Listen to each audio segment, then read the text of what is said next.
Good evening, everybody. It's Lord Bara here. For those of you who have decided to show up, welcome.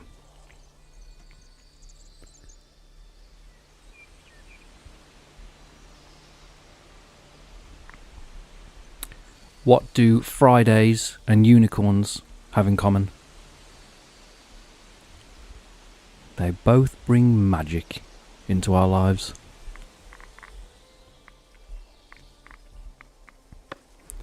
Let's start a new game, and I have a very specific plan tonight.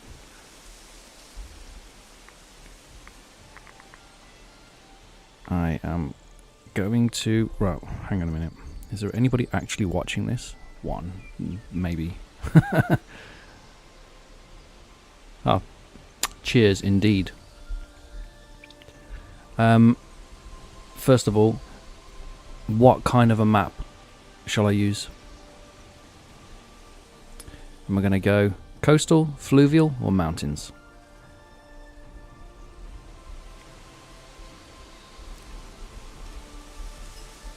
You choose.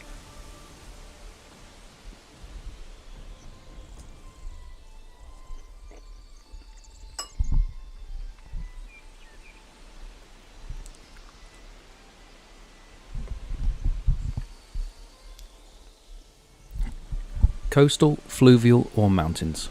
What's it going to be?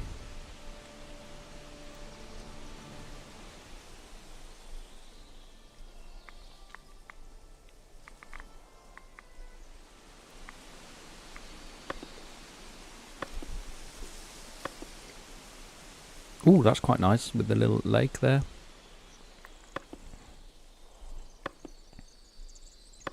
If I'm honest, I really do. I rarely do the hills. Maybe I should do the hills. I don't know. I rarely do it. It's because I like the fish. I like to fish. But I have a specific plan tonight. I was watching Raptor play, and he made an outrageous claim. He said that getting tools, making tools early game is very hard, and just over 1% of players have done it.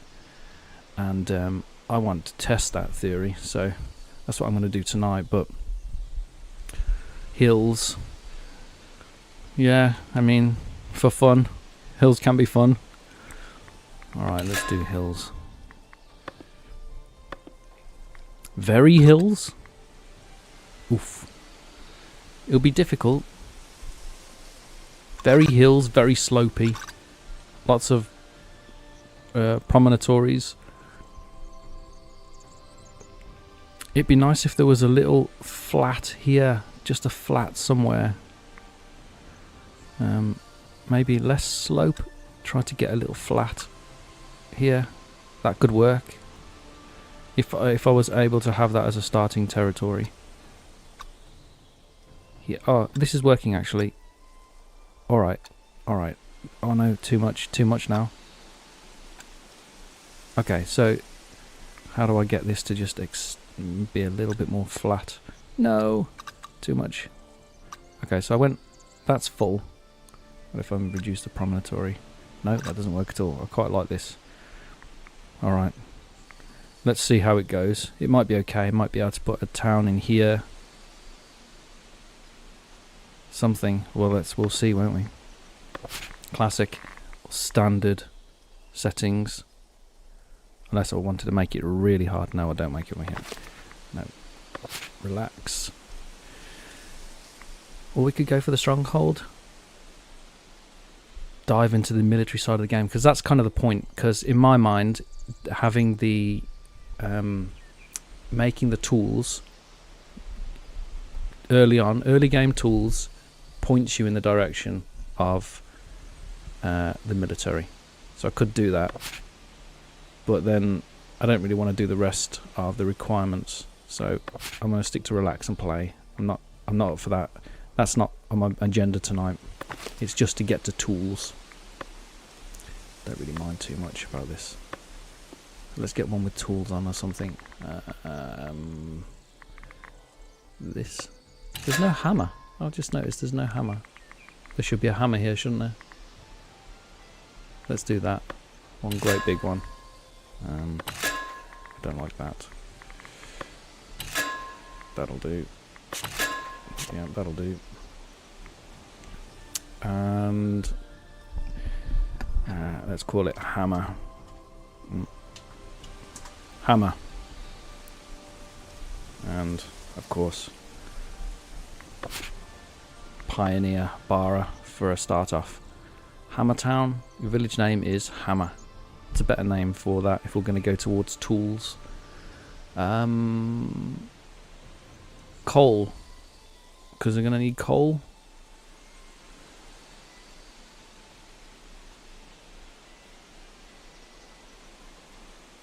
I can't think of anything. It's a very hard map, yeah, I know. It looks pretty hard. I think we can do it. Let's do it. Let's just see if it works or not.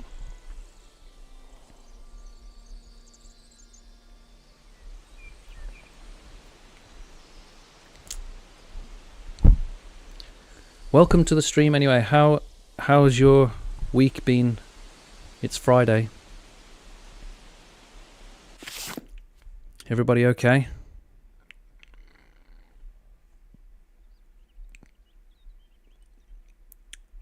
And look at this, it's perfect.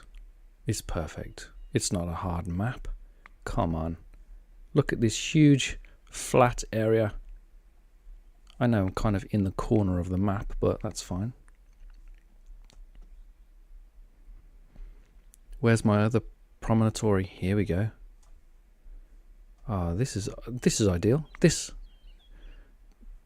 here, perfect.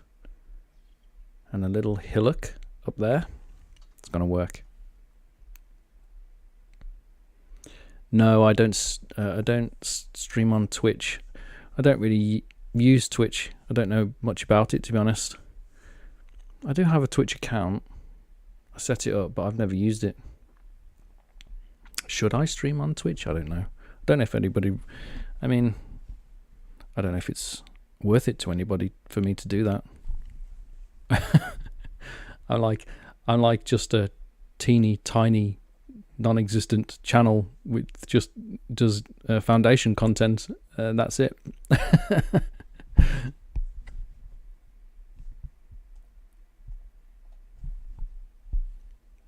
Is there an appetite for that? I don't know. I know the game's ticked up a little bit because it's recently gone gold, but I don't know how long that'll last.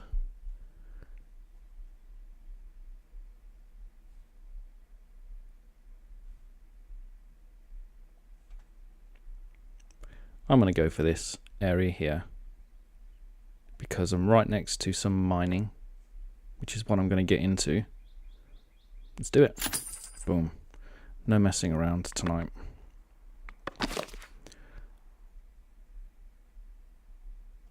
Village centre. Go.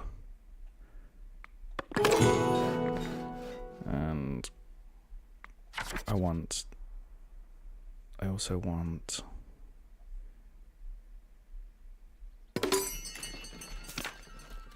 I want this up here. Oh, that's a big one, isn't it?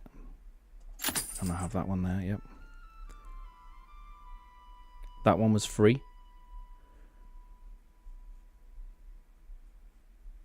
No, it wasn't. It's not free for upkeep, but it was free to buy. That one I've purchased. And I'll pick this up a little bit later, but I'll probably get these two next. But the first thing first, let's drop this down. Ah, I'm going to be annoyed being right on the edge there.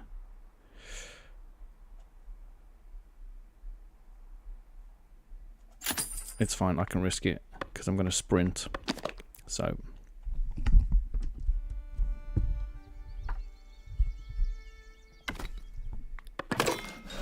let's just go.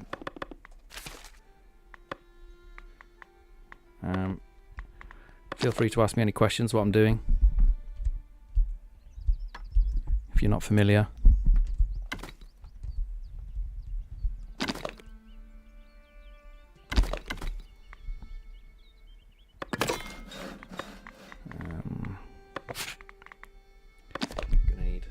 Gonna need a lumber yard. Gonna need 2 of these actually. All of this is gonna be lumber, so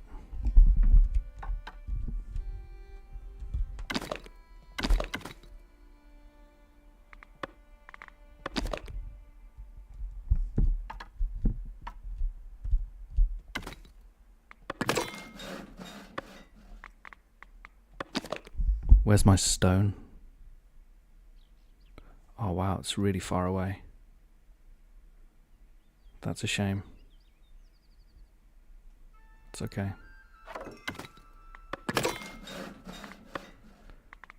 I don't need that right now. I will have a well. I'll have a well here. Probably going to have this as the town centre area. So somewhere like that. And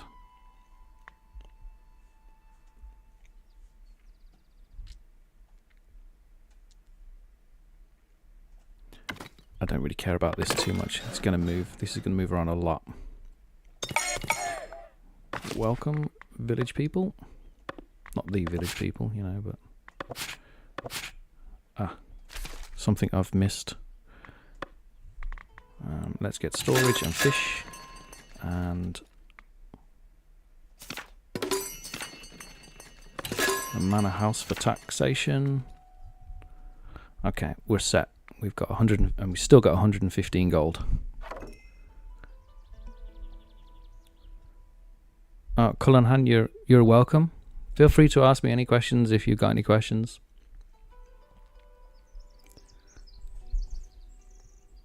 How do you decide where to put the builder's hut? Oh, I don't care where I put the builder's hut. Initially, it's a 2-part answer. I do care, obviously. When you first start a village, a brand new map, it doesn't matter where you put things. Because it's nothing, is it? It's just a few simple buildings. It's basically just the woodcutter and the gatherer's hut. The only other thing, the only thing that you're doing here in this right at the very beginning, that's like building a town or building a settlement of any kind, is putting these down, the market, and it's nothing, is it? It's literally just 2 stalls. So you can't really build anything yet. I could just, in theory, I could just put everything down in a big square. I forgot to do this. In theory, I could just put everything down in a big square.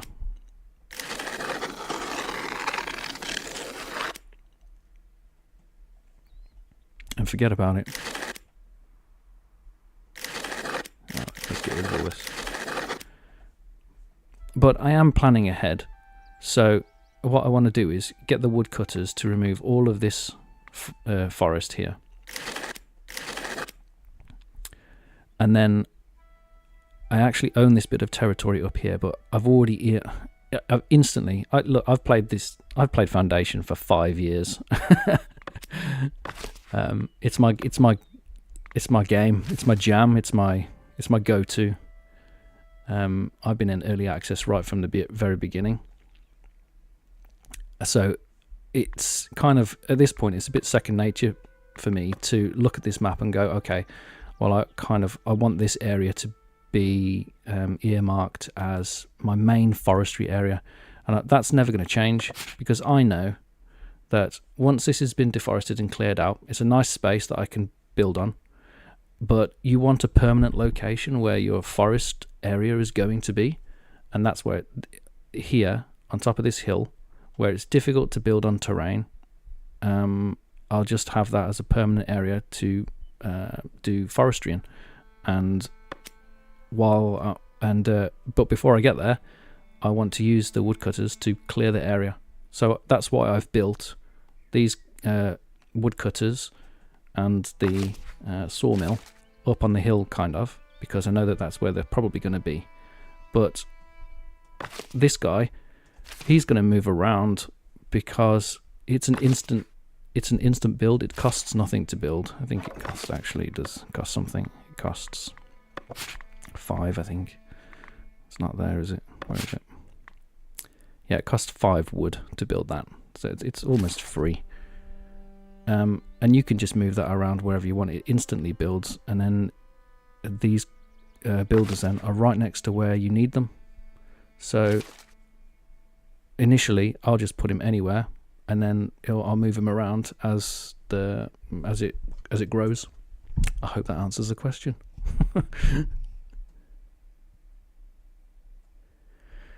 What will I do if this game has an Asian version? That's a great question. I'll probably jump for joy. I lived in China for 5 years. I'd love to build some Chinese cities. I'd love to get some. I'm sure some Asian modders will come up with some Asian designs. That would be fantastic. It'd be a nice challenge for sure.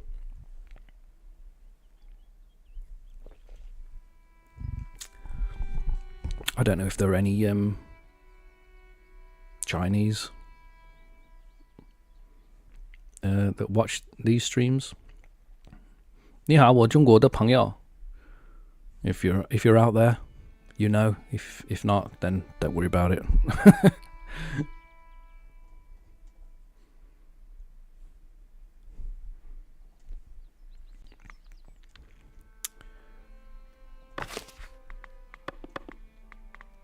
Two of those. Let's speed it up a bit. Let's get some more villagers in.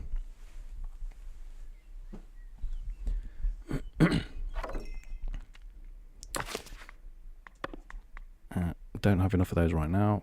I'm going to have one more. Lovely. Still got 113 gold. It's going well. Oops. Yep, I got it. Okay.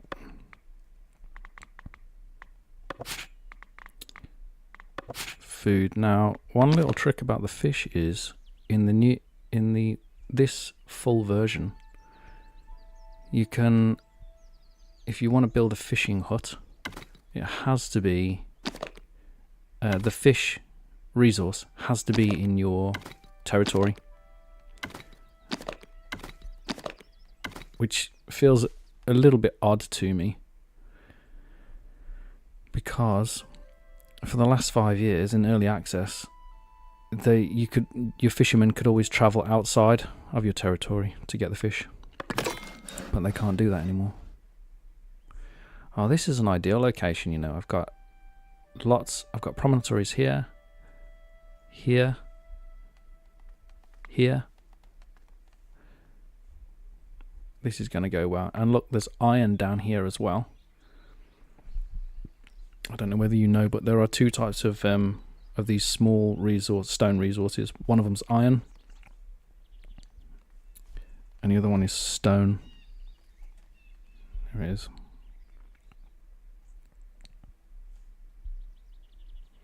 So you can get to iron tool making pretty quick.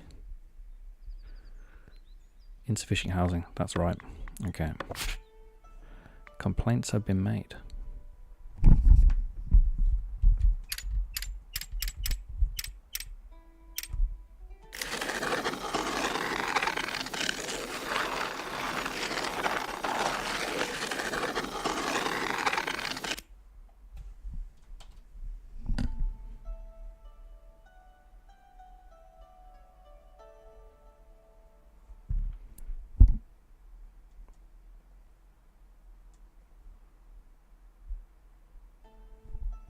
Welcome, everybody, to the Friday night.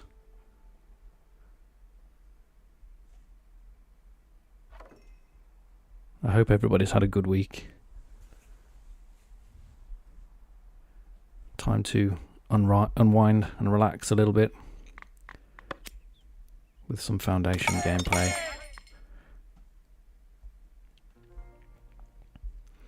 I tell you what I need to do. I have 2 tutorial videos on housing, but they're for the early access version of the game, so I need to remake a housing tutorial guide, because the way that housing works has changed a lot. I mean, it's one of the everything's changed a lot, but this is a huge difference.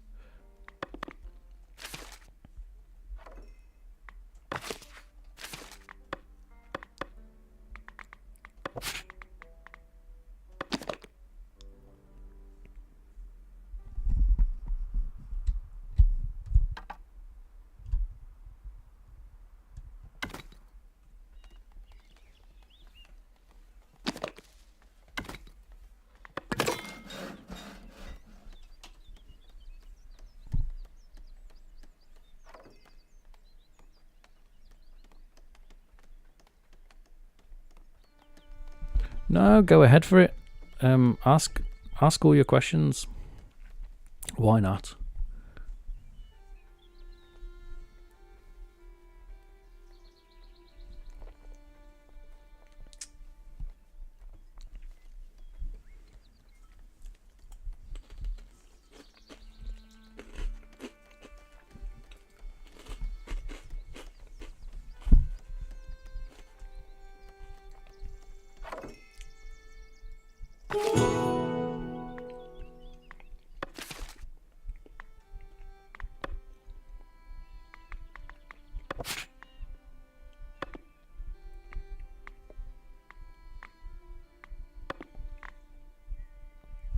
Here's a tip. The manor monuments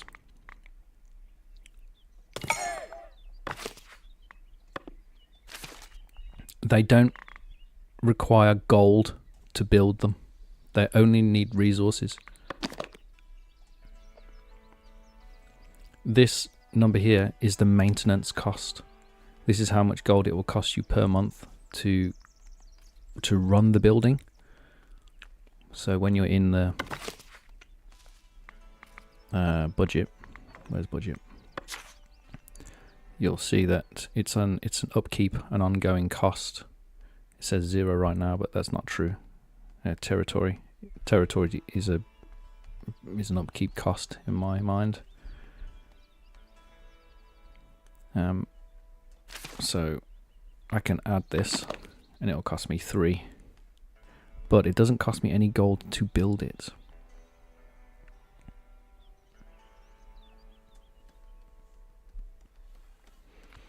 You know what I'm going to put on this hill here? I'm going to put a castle.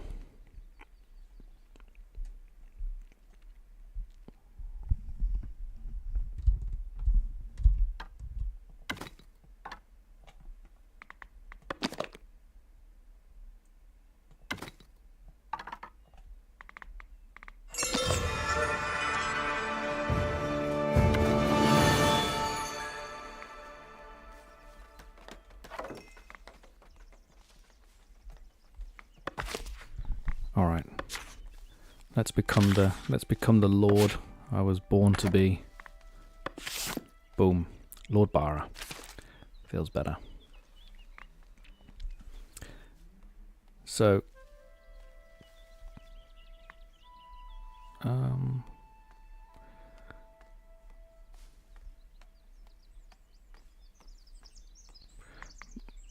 not worried. I'm not going to worry too much about it.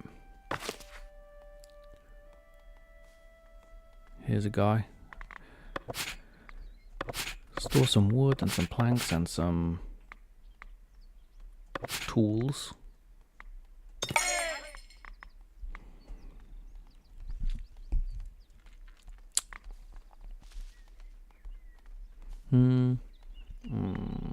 Okay, let's have a transporter first. I was debating then whether or not to have that villager that just arrived as the tax collector, or the transporter, because I can make money out of both these 2 buildings here, the tax collector and the warehouse. They will make money to generate income for the economy. And I'm not sure. I think I'll probably make more money out of the tax collector, but I'll get another migrant soon enough, so I'm not too worried. And once I've saved up enough planks, I can start trading. So, but I'll be using planks to build this. So having the transporter will also increase the speed at which this gets built, because the builders will go here to collect planks rather than go here. Normally that's only an issue if these are really far apart, but it won't make a difference right now.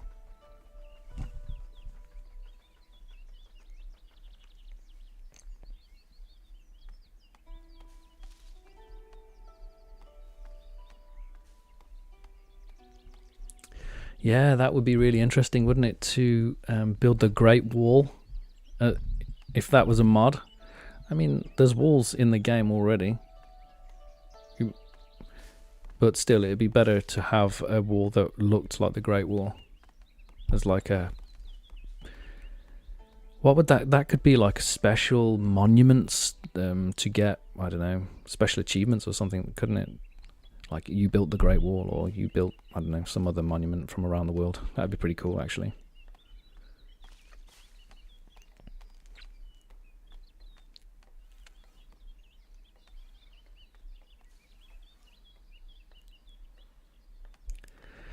Okay, so Burl, Hurlbut, when it comes to building on uneven terrain,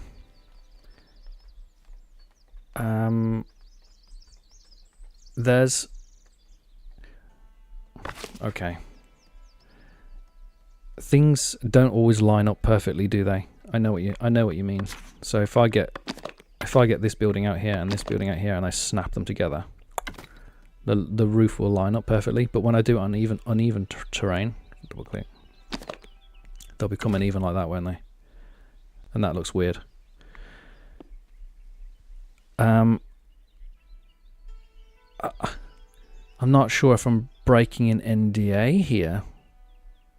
Because I was a playtester for Polymorph Games, I'm not sure whether I should say it or not. I think, don't worry about it. You haven't heard it from me. There may or may not be an additional button that comes here that enables you to automatically align buildings on terrain, but you haven't heard it here, okay? I don't think I'm breaking an NDA. I'm not sure.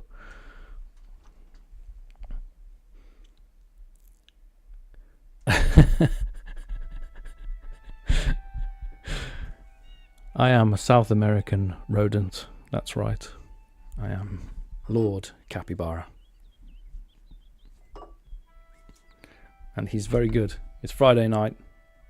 It's time to relax. How are you?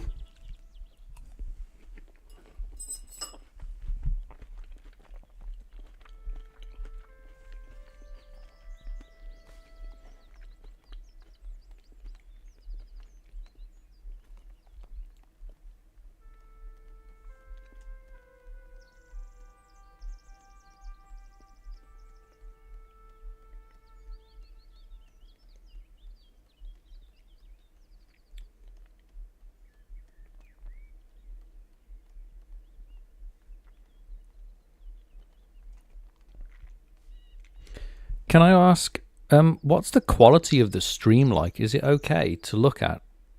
I can't tell, obviously, because I'm just...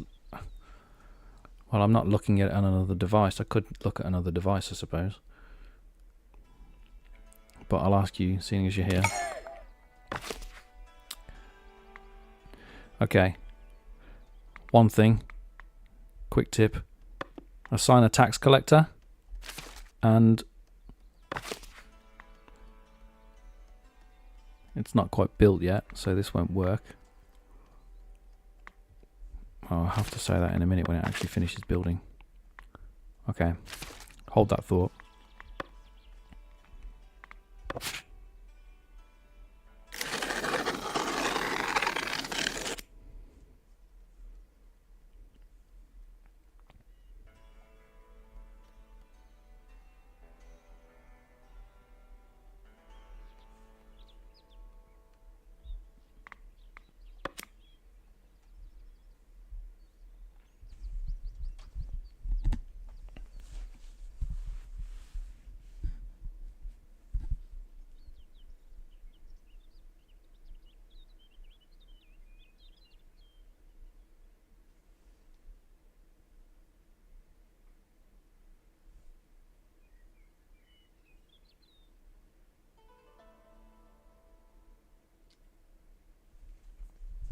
What kind of silly quests?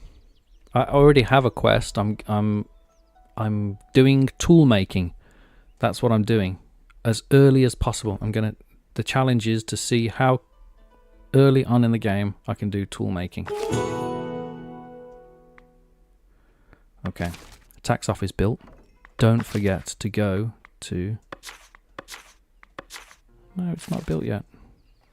They're still building the door. I think that that pop-up's a little bit too early.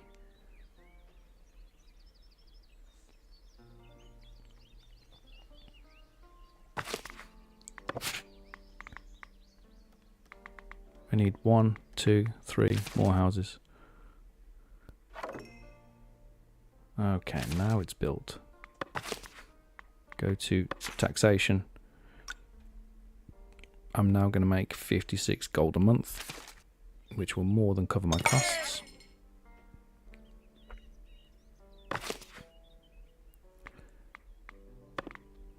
And now it just becomes... Hopefully I'll beat it and get to positive income before I run out of gold.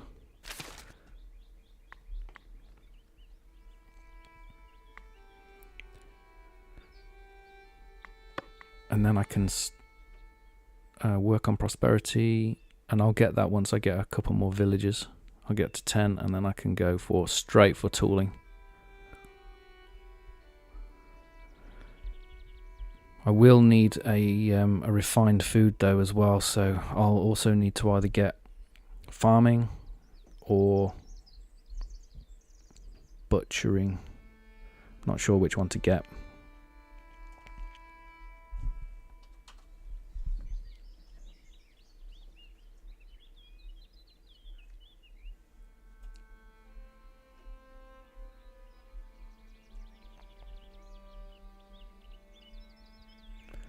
I haven't heard about the young man walking, kayaking through the Thames.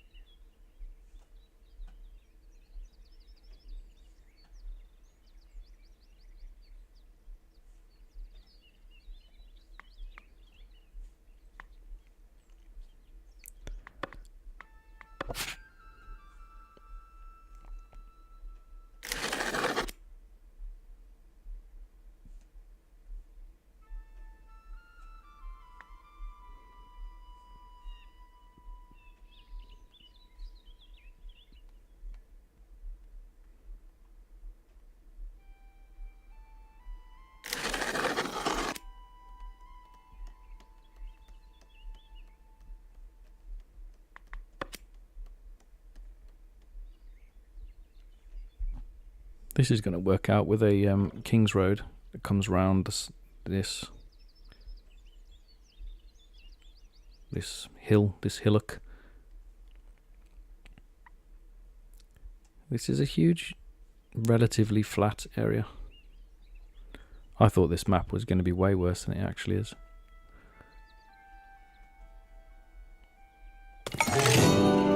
Boom. Do that on my own. I'm making money, and you know what? I could even buy tooling before I run out of money, and I'm also making money. Not bad. That was fast. Let's get it. We're on. We are on.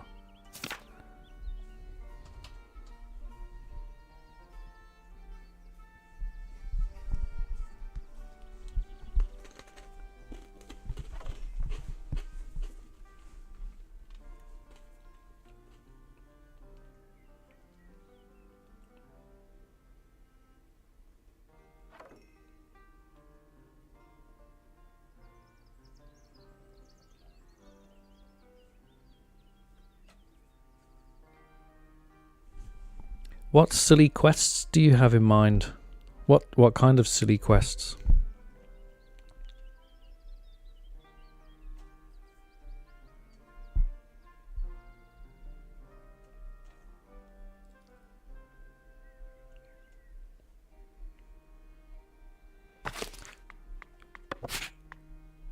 I've got one guy that's homeless. One homeless guy.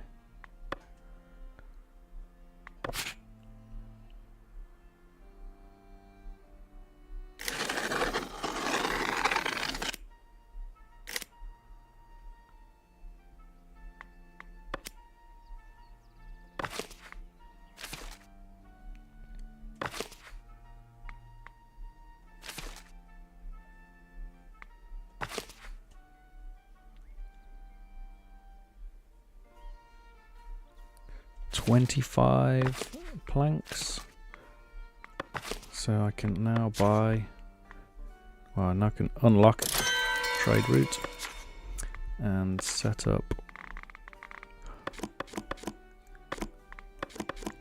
This is just my preferred setup for the resources at the top. I just like to have food at the top.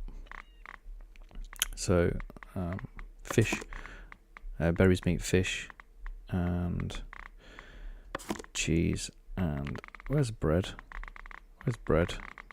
I don't have any bread. Okay.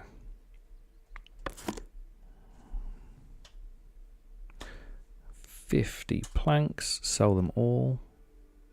Polished stone. I don't do any polished stone just yet, but I will do. Sell all that. Interestingly, I can. It says berry brew. If I make a lot of berry brew, I'll sell that. Herbs. I don't produce any herbs right now, but if I do, I'll sell that. How come I've got herbs in this list but no bread? I find that a little bit confusing, if I'm honest. Tools. It says I've got 25 tools. I should get a quest soon that just gifts me tools. But just in case, I will always buy tools and never have less than 10 available. Advice. I can do it on my own. I know what I'm doing.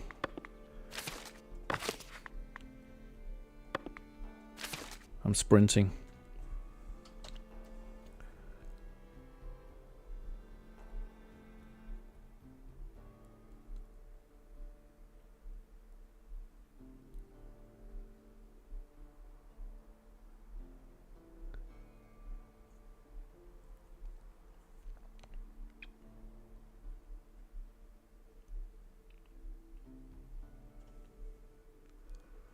Is it possible to grow the store area? How do you mean these? The warehouses? There's in the progression tab. There's an unlock. Here, this one, storage improvement, which costs 50 gold. Can't afford it right now, but that will in the edit building, you'll get another option, and you can have one more storage area per warehouse, which will add another 4 storage slots to the warehouse, and 4 more worker slots as well. It just means that you can. It just means that you can double the capacity of the warehouses.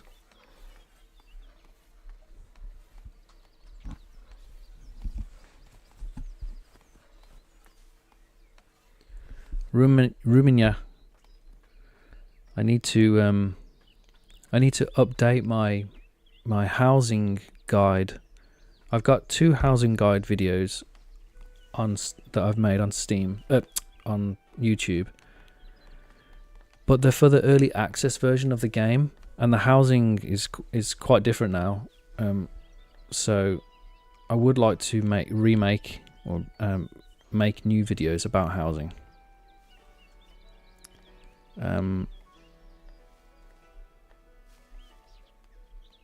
So you put serf houses next to serf workplaces and commoners next to the commoner workplaces.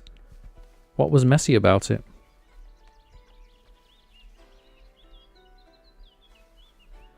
Yeah, I haven't made those videos yet.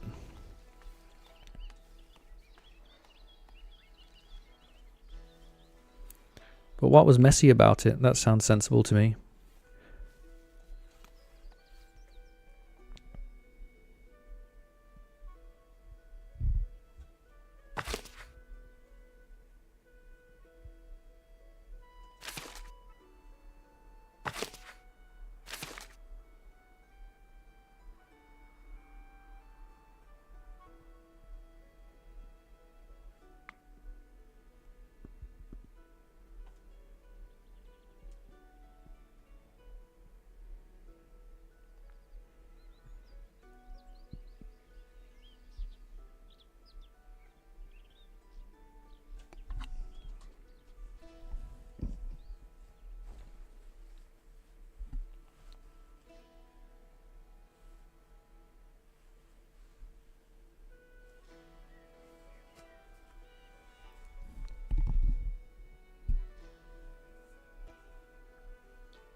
Do you know that the houses have two different functions on them? One is density, one is quality. The density has 3 options. This is the lowest one, and it gives you space for 2 villagers. And the medium density gives you space for 6, and the highest density gives you space for 10. But obviously you need to fulfill these requirements, fortifications and patrols. So if I add a patrol coverage, this house here just so happens has a light fortification, and it's getting that from the tax office.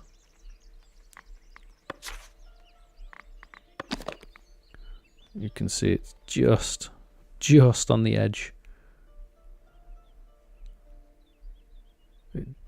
I'm surprised it actually gets it at all, but it does.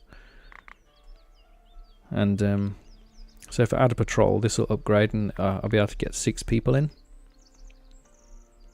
That's one way to increase the amount of space that you've got for your villagers. There's another way to do that as well, actually. In progression, in here in the manor, there's village fortifications, and also in the castle kingdom, there's this one, castle fortifications. Yeah, this one. So it's the same thing really, but you'll get to this first before you get to that. Like right now I am trying to get to this as fast as possible, but I have to go through this. Well, I suppose I don't have to. Yeah, I mean, I don't have to. Let's see if I can do it. Let's see if I can skip this and go straight to here and get the castle fortifications. It says I'll get castle fortification and rustic castle watchtower. And this one just gives me like village fortifications, which is a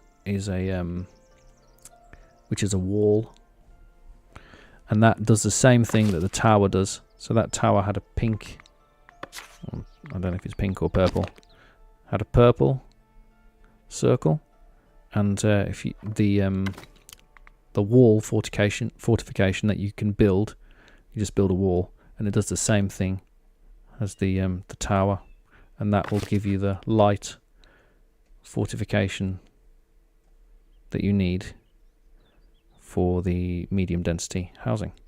I don't know if that I do waffle sometimes. I don't know if that makes sense to you. Sorry if it went on too long.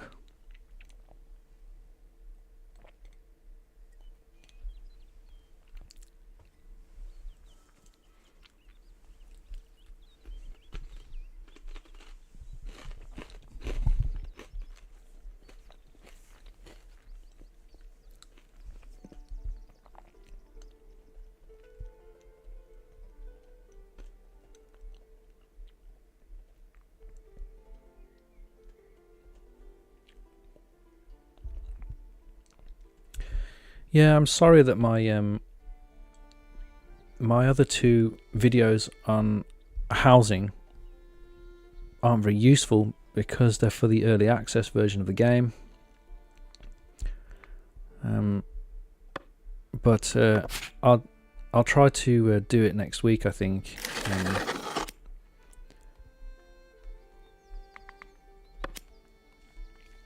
I think maybe some people just don't realise that the houses can upgrade. It's such a unique system as well. I've never seen it done in any other game. And it's not just the density, you also get the quality. So the houses, this changes the look, what the houses look like.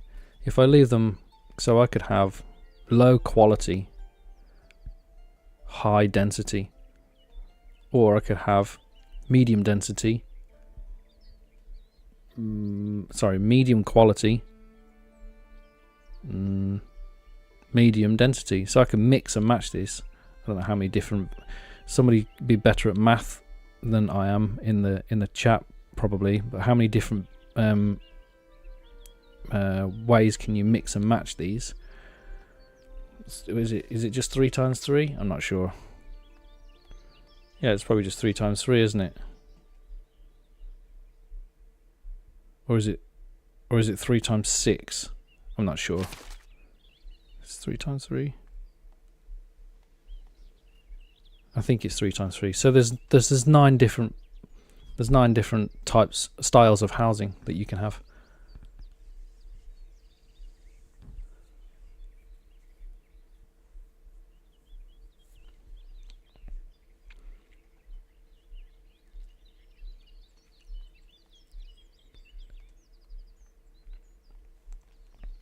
You feel the houses are big? What do you mean? These basic houses, you think they're too big?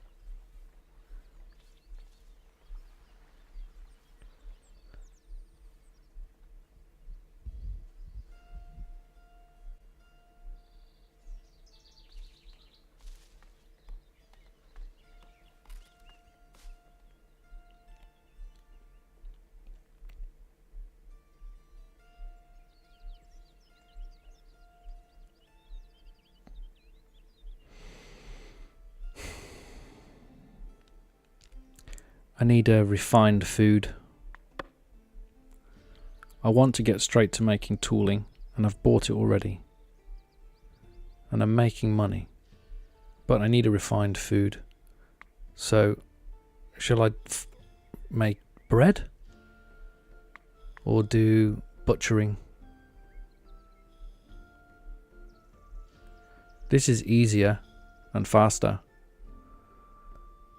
I'll be able to set this up much faster than setting that up.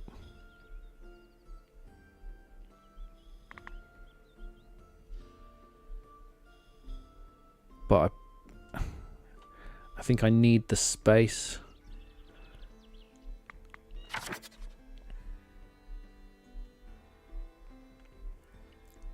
I don't want it to look silly. I hate it when it looks silly and forced.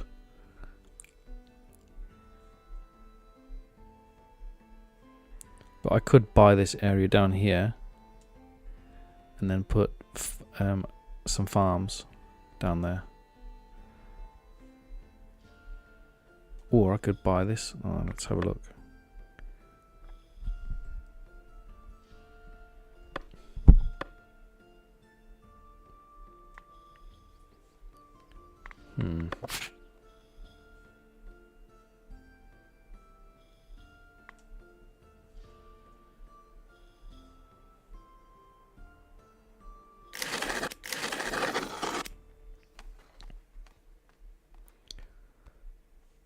I could buy another random territory like here.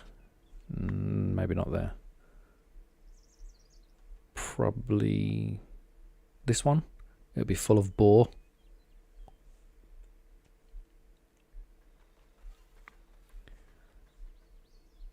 Oh, where was I? I said I was going to build the a castle here. But you know what? I missed this island. Is this where I'm going to build the castle?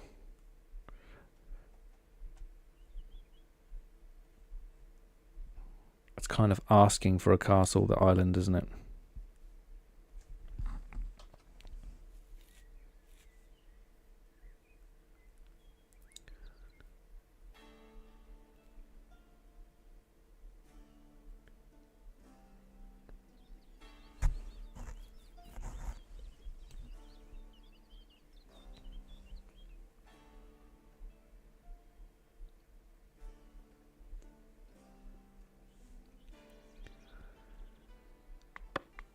How big does a residential area need to be? I'll show you.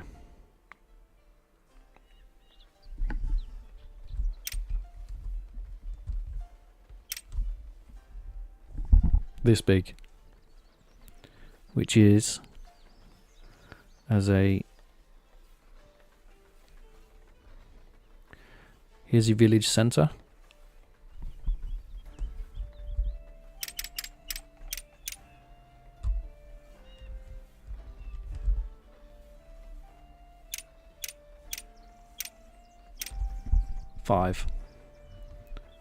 Five clicks out from the village centre is the minimum, and you'll build a house.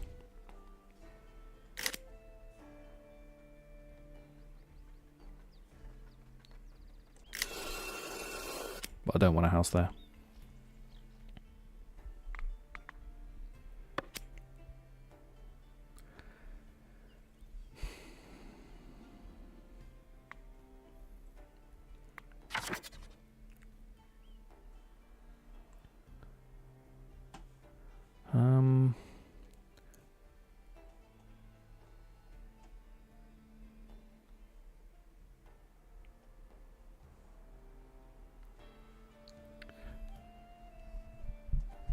I really don't know whether to go for boar or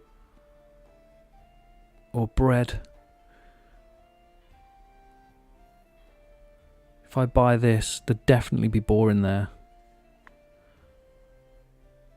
Oh, you're right. It will be more efficient. I'm just going to do it. I'll end up changing it though. There won't be any boar in here. It's not thick enough. The forest is not big enough. But there'll definitely be boar in here.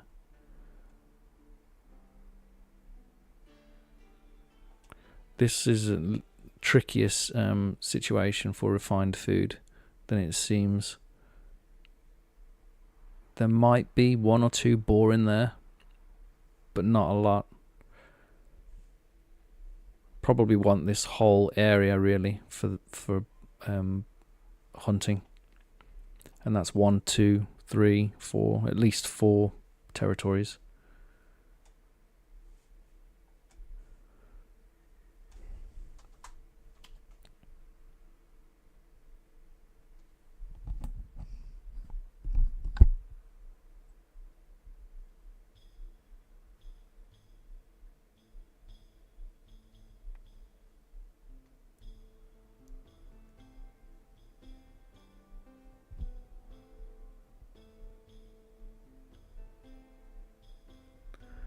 Can I make a version of River Run from Song of Ice and Fire?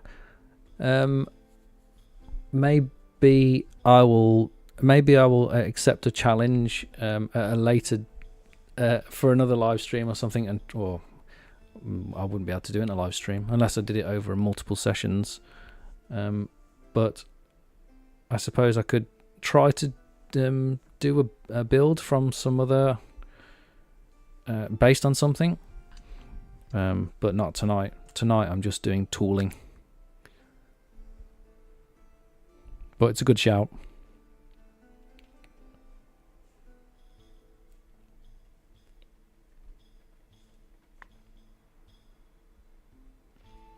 I'm going to risk it. I'm going to buy this one.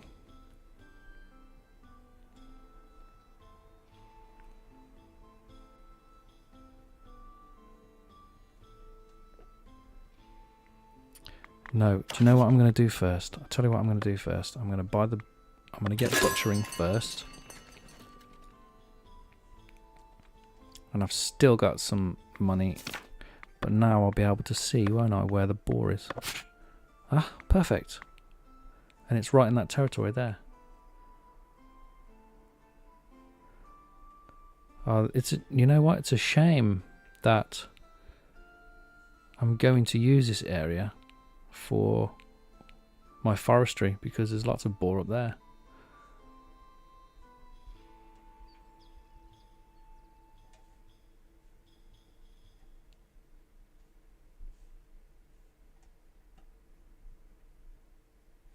No, stick to the plan. This area, and then we'll put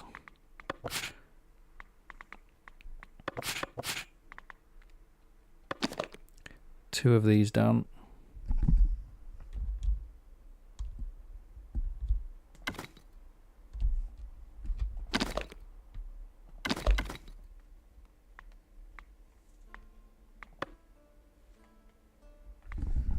and one of these. Where's my... Okay, so this is where my village centre is going to be, right here. Right here. And all of this is going to change and be reworked. Which is what I was saying earlier on, that I don't really care where this stuff goes initially, because it'll all get moved around anyway.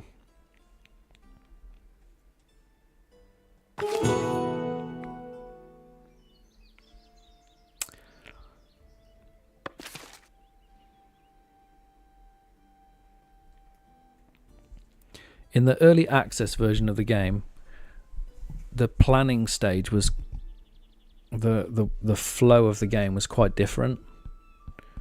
I was able to buy, well, first of all, the map generation was different. It was easier.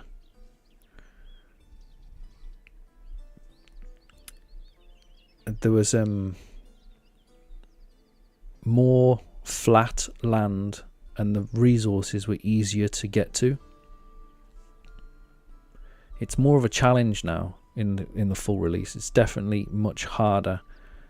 You have to be a little bit more strategic. It's better gameplay. I 100% agree with the developer's decision to do this. It's much better gameplay. It's way more engaging. It was easier in the early access, but it meant that your planning was very different as well. I was able to just buy a huge area very early on.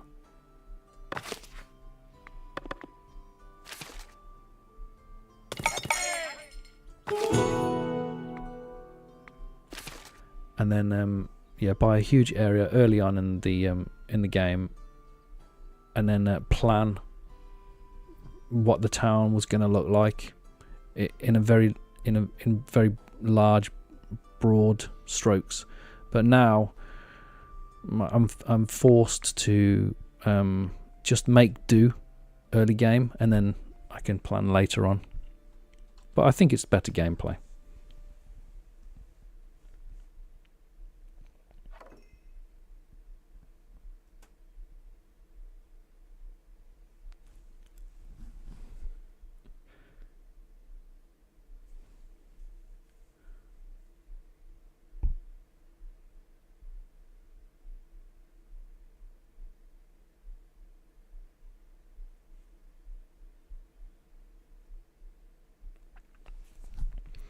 I don't know whether you know, but the developers are going to release a map designer. So right now we get these maps that we can auto-generate, and we can mess around with how they get generated. But we're going to get the options to, I believe anyway, to design the maps ourselves. So more specifically, and there was talk, and I'm not quite sure if they've decided to drop this or not, but there was talk to have more tools, or another set of tools here that enables us to sculpt the land, a bit like City Skylines, when you can change the topography of the ground, to enable us to do groundworks as well, which would be pretty sweet.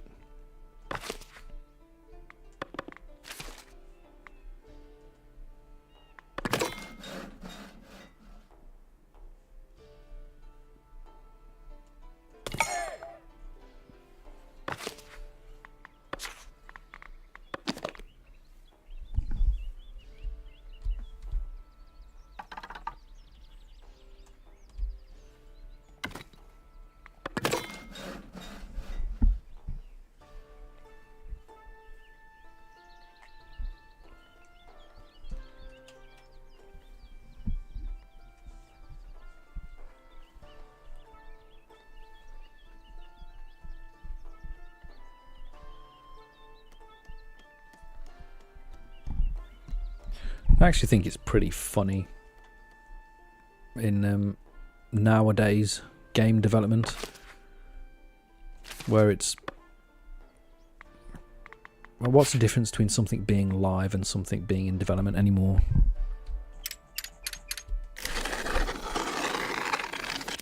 It seems like the only time something's actually not in development is when the game's cancelled or it's completely dead. Otherwise, it's always having updates and additions made to it. I think it's all a bit silly, to be honest. That's just it's my opinion. I'm entitled to it. I am the Lord, after all.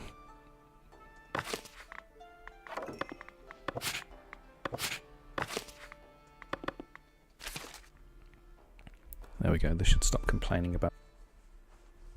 Yes, I did forget to paint the hunting ground, didn't I?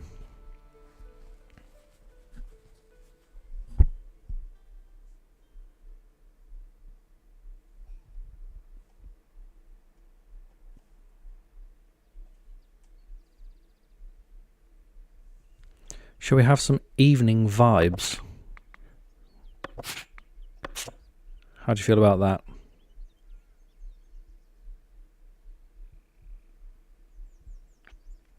It is evening. It's evening where I am anyway.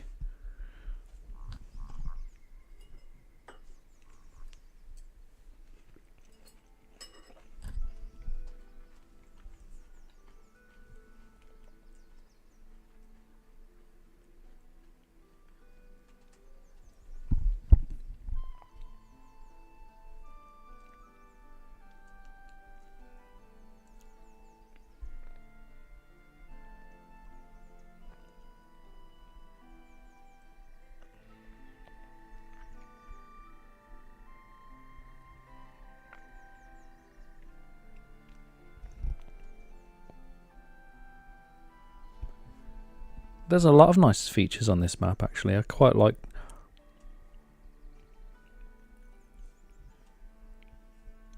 I mean, the island's good for a castle, or up here's good for a castle.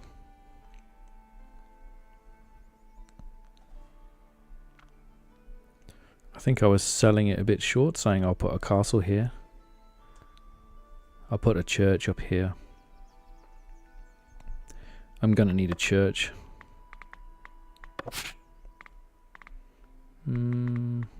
Where's he gone? There he is.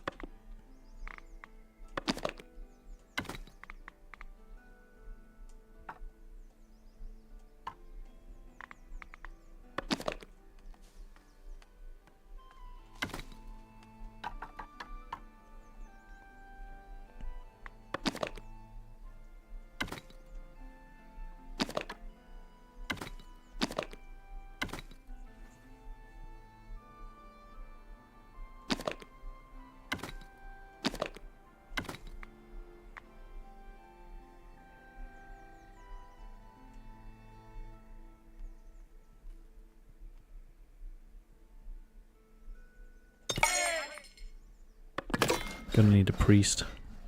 Churches don't function without a priest.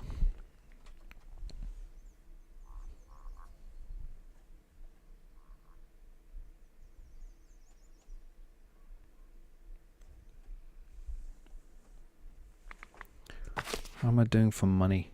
Planks, 0. I'm not selling any planks. Why am I not selling any planks? I don't have any planks. I've got 100 planks. Why don't I sell any planks?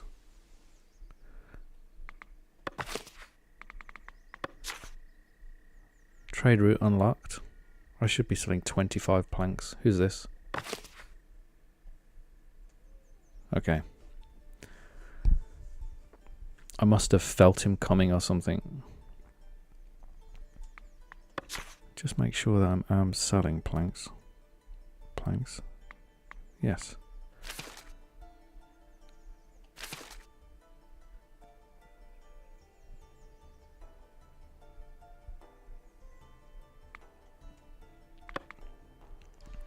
How's it going with my wood cutting?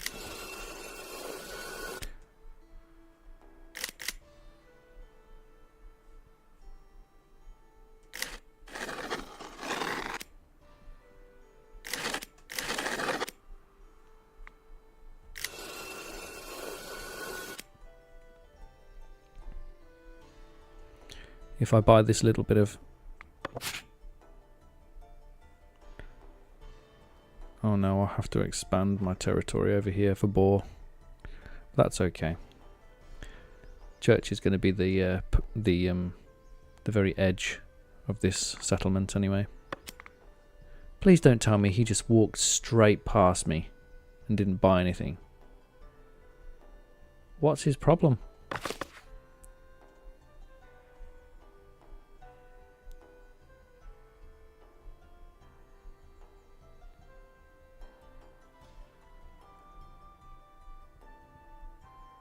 Okay, I'm not going mad, am I? It doesn't say that he won't buy planks off me. Why on earth won't he buy planks? I'm selling planks. They buy planks? Am I losing my mind? Oh look, no, it worked. 25 planks. Did I miss it? I must have missed it. I missed it, right?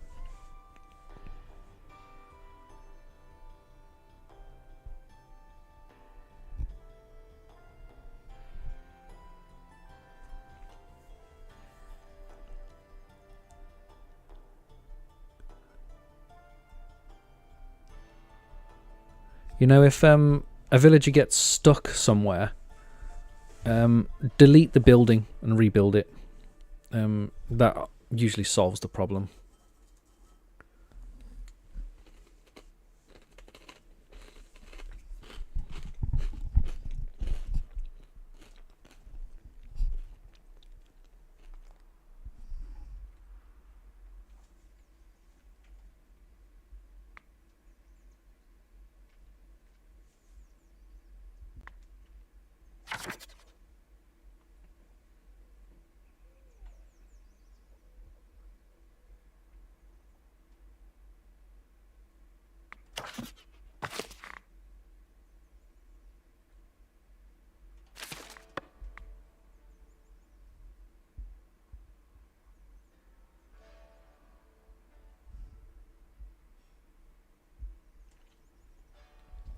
Okay, I'm going to start this journey now.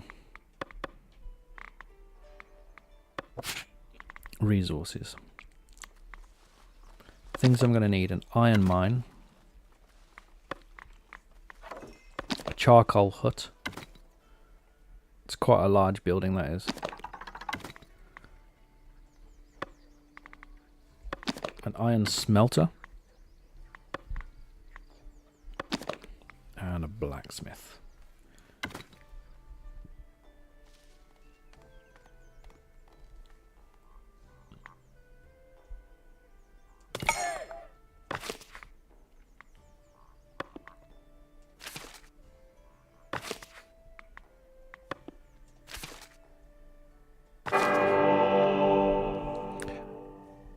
Words of your village church has reached the clergy. They appreciate your dedication to the faith and thus hold you in high regard. Very well.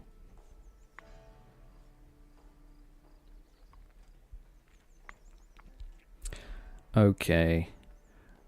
I don't really like this here, but I'm going to put it there anyway. Apparently it doesn't bother anyone. Oh no, it does bother this guy.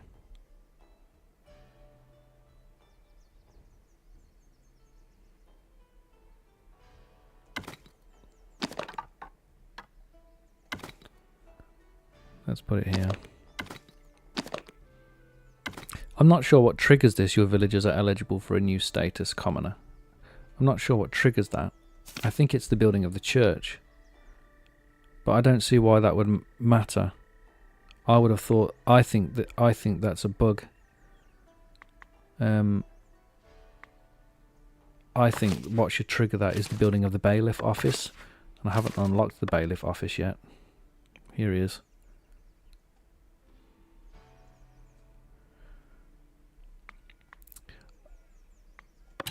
I know, if I unlock an edict as well, I'll be able to make a bit more cash.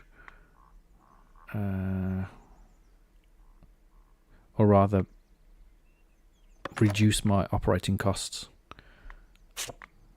Sturdy material reduces the upkeep cost of your production buildings by 50%. Production buildings are everything. So my woodcutters, sawmill, So I'm assuming that means that my sawmill cost now is half a gold. I'm guessing. My lumber camp apparently doesn't have a cost, but the butcher does. Two. So that's gone down to 1 gold. So I personally feel like this edict is the most obvious first one to get. It depends kind of what you're doing, but I feel like for me, I just want my costs to go down so I can make more money. So what were last month's costs? Upkeep 13. So that should go down to 6.5 gold maybe. Oh no, it's here, it's 16. It's actually gone up because I've built some more things. So let's see if I can get that down to 8 gold.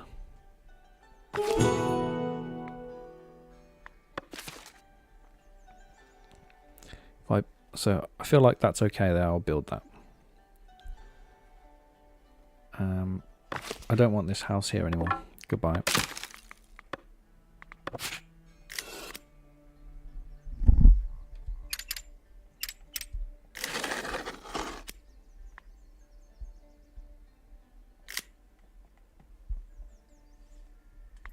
When I buy this territory, I'll paint a few houses up this slope here. I think that will look quite nice.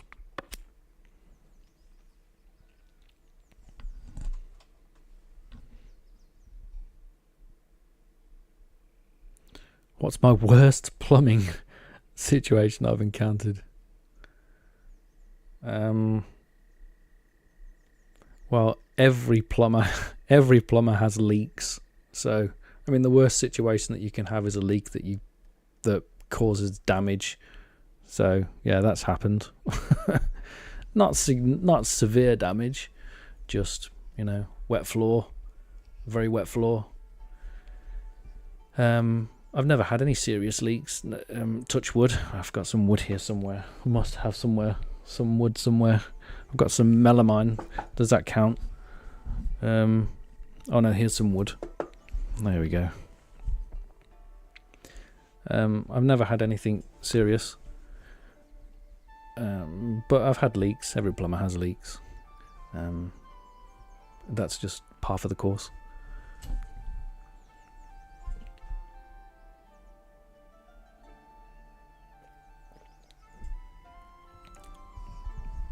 Does non-paying customers count? From my point of view, that's a bad situation.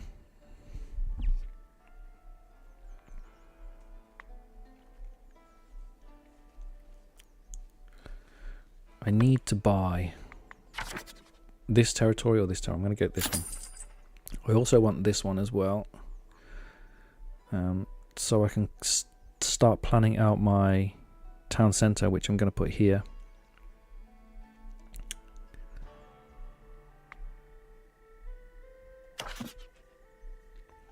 But charcoal hut, he can go over here, I think. I'm just going to bury him in the middle of this this forested area. Let's build that.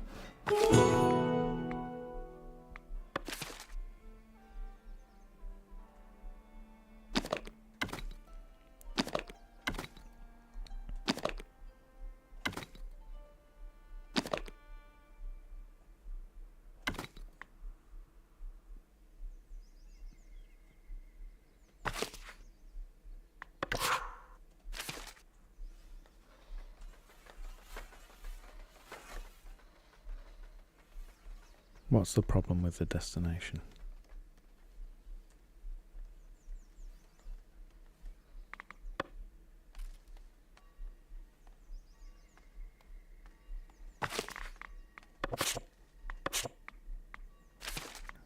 Need another house because I demolished that house over there.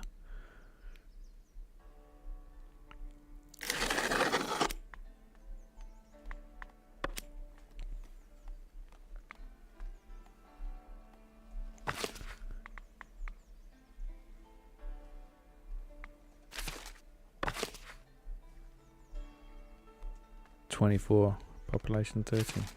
Oh, interesting. I've got loads of planks. I'm gonna beef this up a little bit as well while I'm here.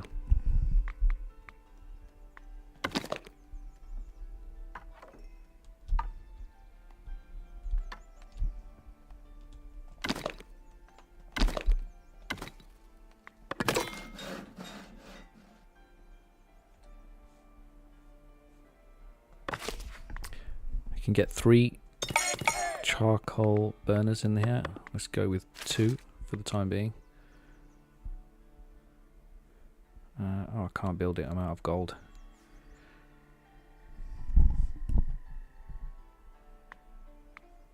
I feel like gold is holding me back. If I wasn't trying to rush this on a live stream, what I would do now is probably just hit max speed and then walk away for half an hour, come back, and then just have amassed some gold. But I'm trying to go quickly, so it's going to work out. I mean, I could increase taxation. Oh, wrong one. Could increase taxation, but I'm already pushing it. I don't really want to keep it there, to be honest. It's going to make them miserable. They seem okay right now, though, don't they? Normally I'd have it here at number 3, just in the green.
Yep, Colin, that sounds about right, to be honest.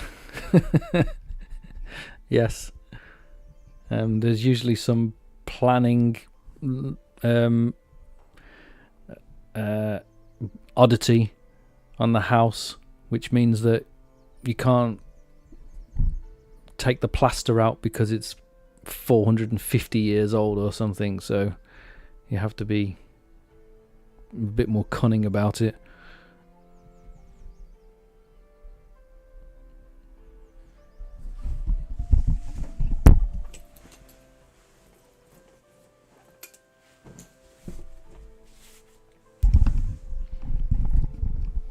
And if you ever have to dig up somebody's garden, oh, you just know you're going to find some hidden treasure down there.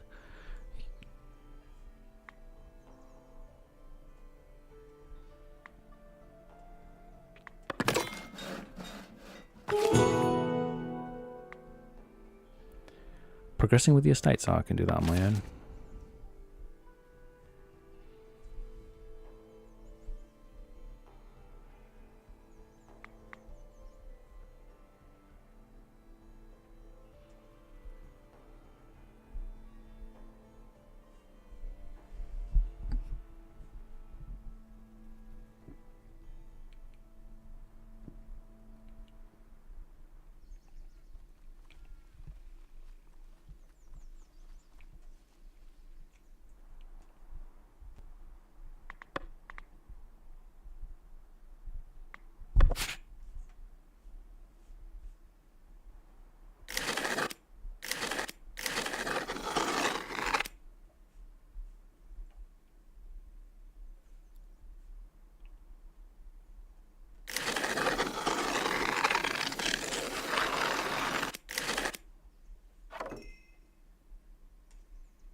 I'm getting close. I'm getting closer and closer to making tools.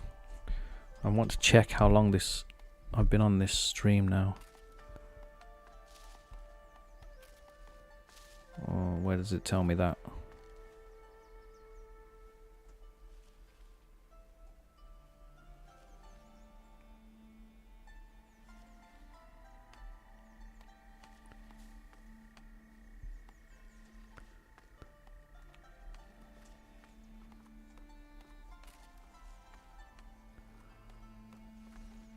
Trying to find out where it tells me how long I've been on the stream for.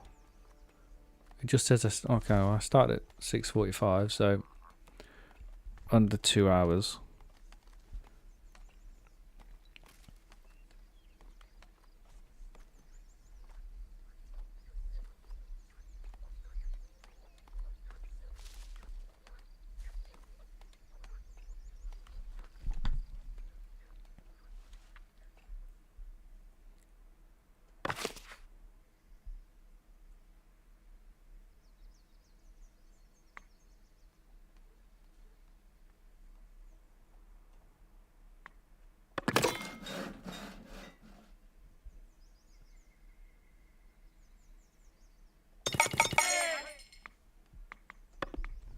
How do you mean?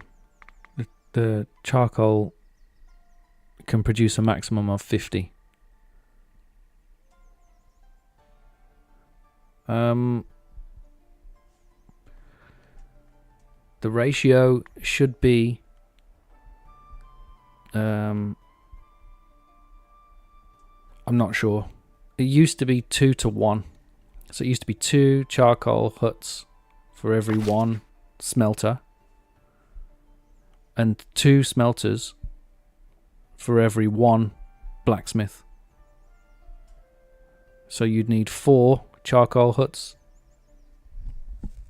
and 2 smelters to maximize the efficiency of 1 blacksmith.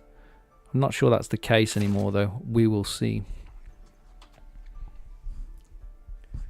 Yeah, 84 minutes.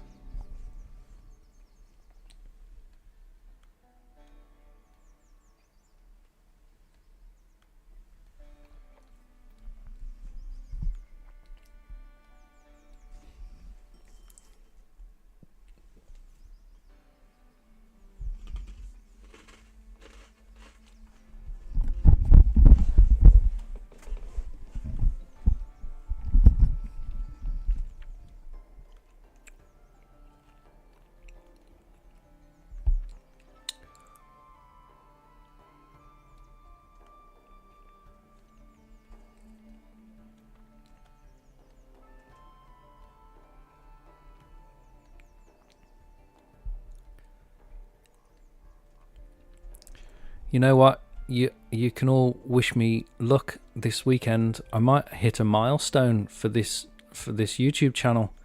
500 subscribers is a milestone as far as Google are concerned. That's a big deal. The next milestone after that is like 1,000 subscribers, but I don't expect that. But I'm like, it's 449 subscribers right now. I'm genuinely gobsmacked that anybody would ever want to watch these videos. Honestly, just started making foundation videos last year because I just played foundation a lot, and I'm humbled that anybody that takes interest.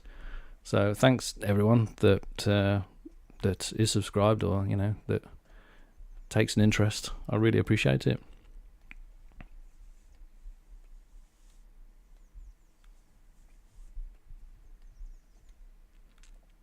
And you can wish me luck. Maybe I'll get to 500. You never know.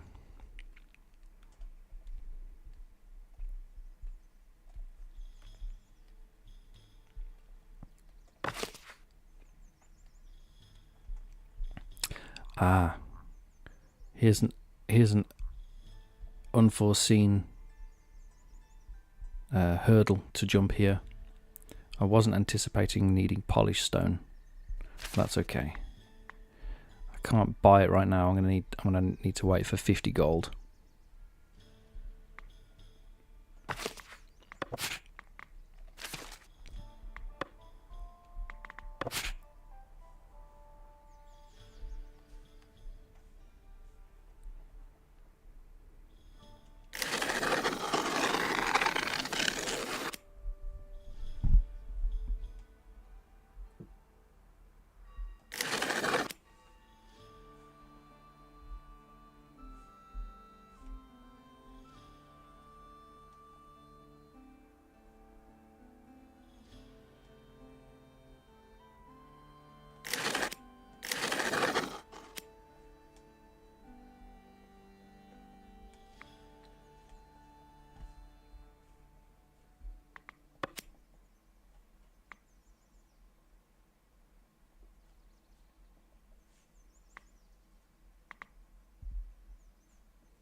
Damn, that actually caught me out, you know. I forgot that, well, I didn't anticipate that I would need polished stone for that.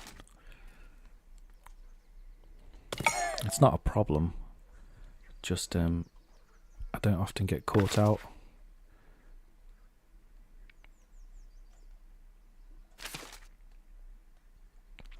That's fine. It also means that I can sell polished stone.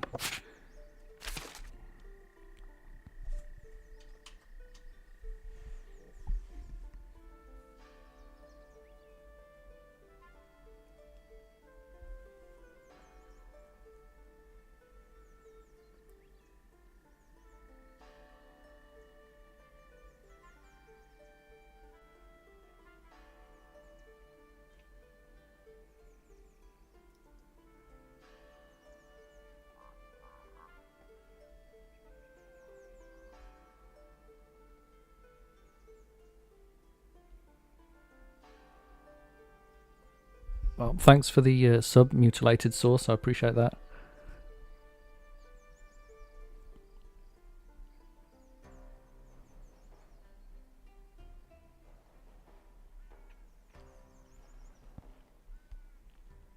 I don't know about being one of the best content creators for Foundation. I'll take the compliment, but you know, I'm sure there are others that are better than me. I did play Tiny Glade. My son bought Tiny Glade, and we played it together a bit. It's quite nice, but there's not didn't have much. I kind of did it for an hour or a couple of hours and built something that was nice, but then didn't get the feedback that I needed out of it, if you know what I mean. There was no, I mean, I was going to say there's no end goal. There's no end goal in Foundation, really, other than what you set yourself. It's nice. I like Tiny Glade. It's cool for what it is. I mean, I played a lot of the other city builders. I never thought any game would top the amount of hours that I put into City Skylines until Foundation happened. And then I realised that, I prefer the medieval style city building. And I've played Manor Lords. Manor Lords is great. I really like Manor Lords a lot. But it's not as... I might ruffle some feathers saying this, but Foundation is better than Manor Lords. It's a more complete experience. And that's an objective... just observation. It's complete, and it has been more complete than Manor Lords for longer as well. Manor Lords is still in development, and it's still got more things to come. So, watch this space. But as far as like a complete experience, Foundation is objectively better, and it has been for a long time. And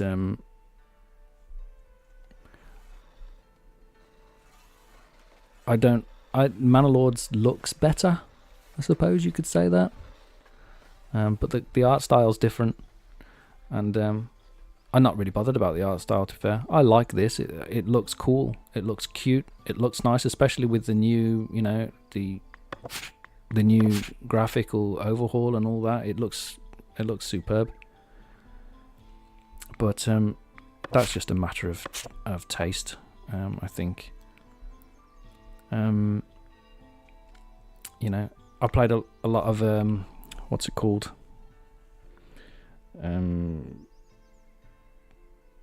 Total War. I played Total War a lot, and that's what when I think of Manor Lords, I think of Total War.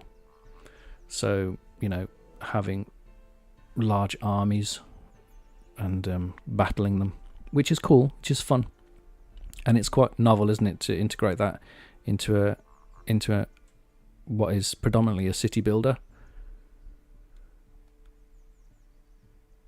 But I come to a city builder to build cities, not to fight. So I suppose that's why I'm here. I don't want to have to worry about armies and things like that. I'm happy if it happens all off screen like it does in this. I just want to build. It's a city builder. I want to build. That's my opinion. I'm entitled to it.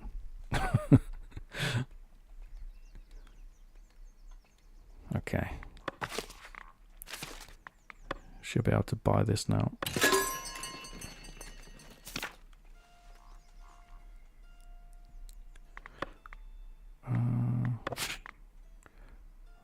Let's put another house here and another house here.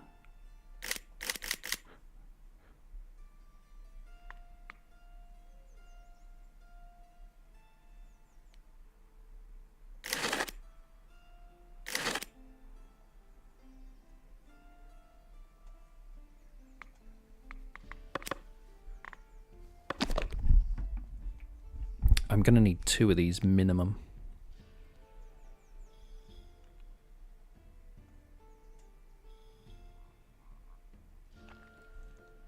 Apparently, they don't...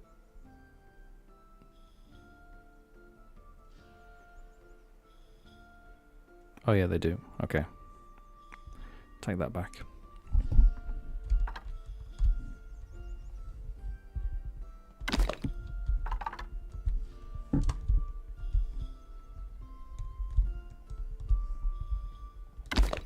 This is less than ideal, you understand.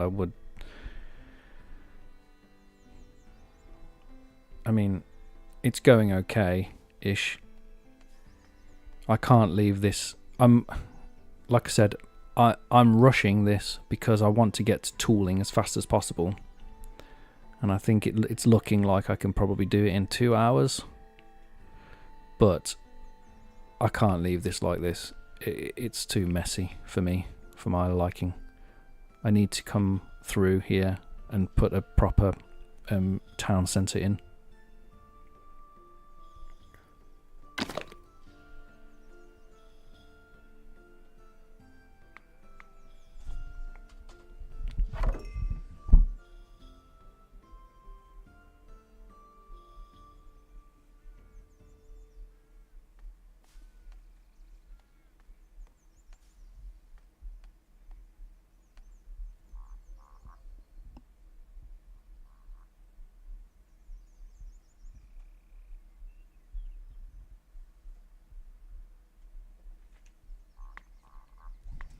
My graphical settings.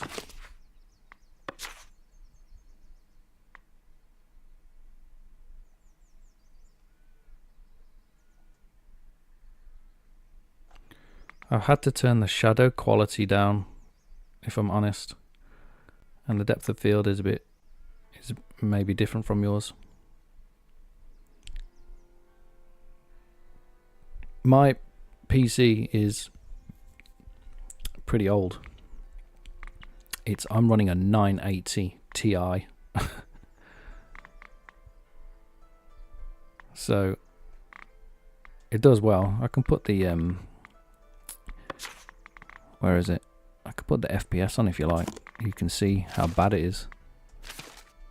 I mean, it says 30 right now, so It's actually doing pretty well. 29. I'm due an upgrade. This thing's 10 years old. More than 10 years old. But it's a testament to the 980 Ti. It's a good card. And no, I haven't played Styx. Songs of Styx. Is it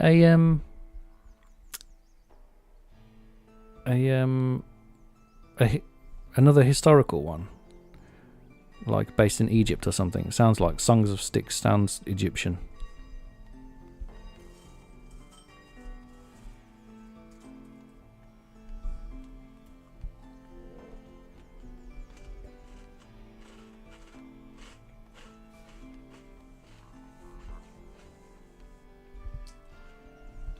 Oh, six.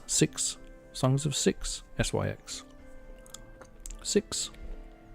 Is that how you say it? A fictional fantasy universe. Haven't seen it.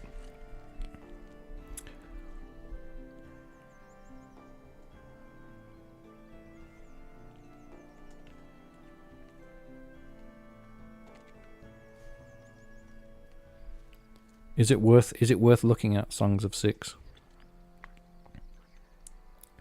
What house is about to be destroyed?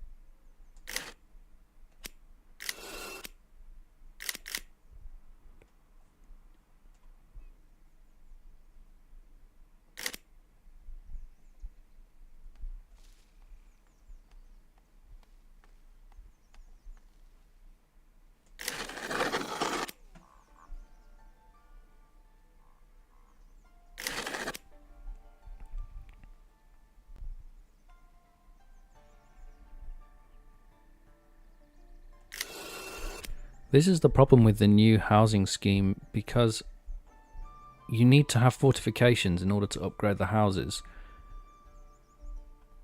You really need to have a lot of land.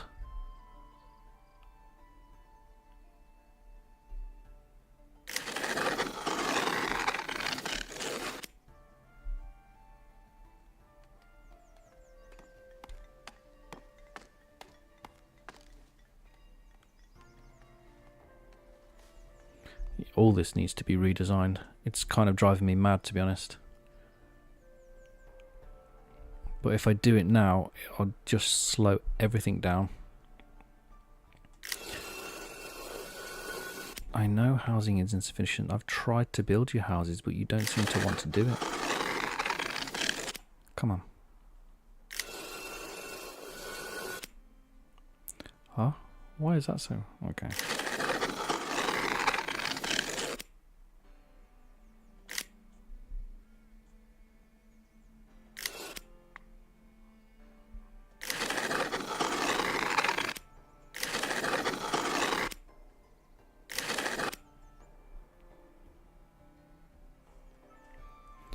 He keeps telling me that there's a house that's about to be destroyed.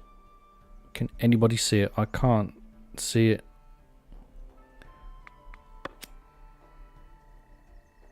And I can't click on it. I don't know what it's talking about.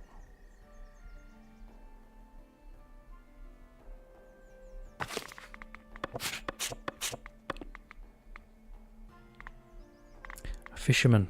That's why. That's why. If I actually switched my brain on and did some investigation, I would have been able to find out that he wants a house there. And instantly, here's his house.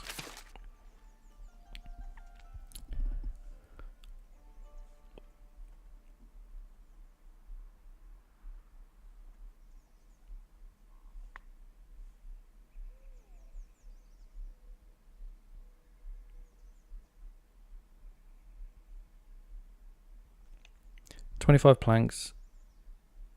I bought a tool.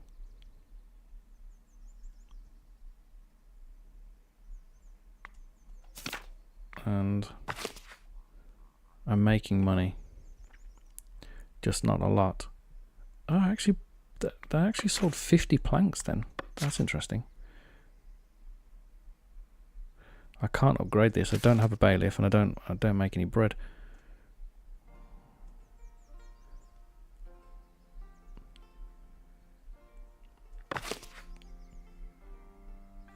This is going to disappear now when this gets built. But this house is about to be destroyed message. It's actually driving me mad. Where?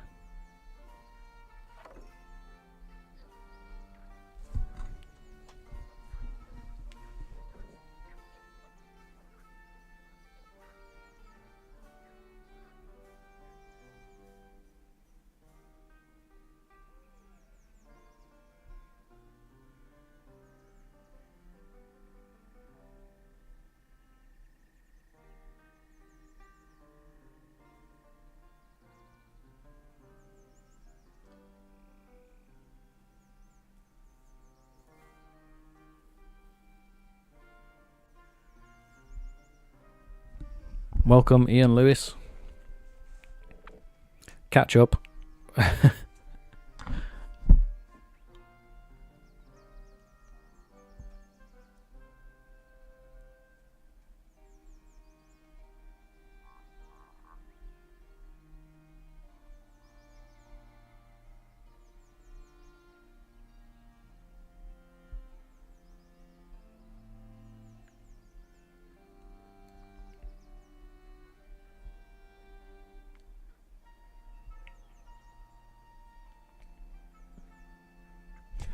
I liked Banish. I liked Banish a lot, and Foundation reminds me of Banished. But when it comes to Banished, you just look at graphs all the time, and while that might be fine, eventually you stop playing the game.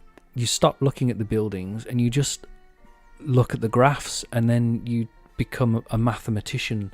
Like, oh, I need to get this graph line to go up here and get it to intersect with this other one, and then I've got the sweet spot, and then you just end up looking at graphs.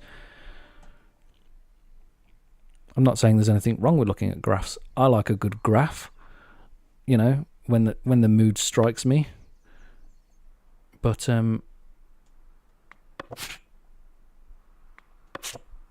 don't want to do it in a city builder, or, you know, not constantly at least.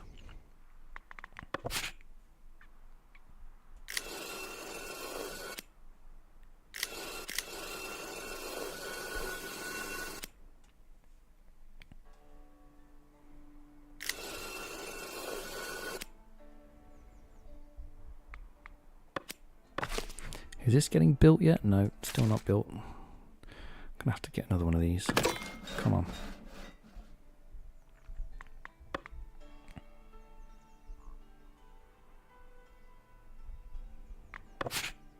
I'm actually a little bit disappointed in myself. I thought I would have been at tools by now.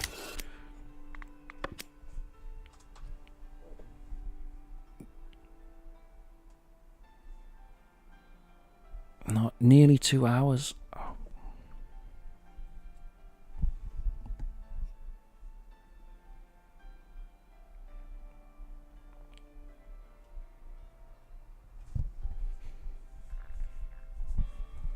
Hi, cool kitty.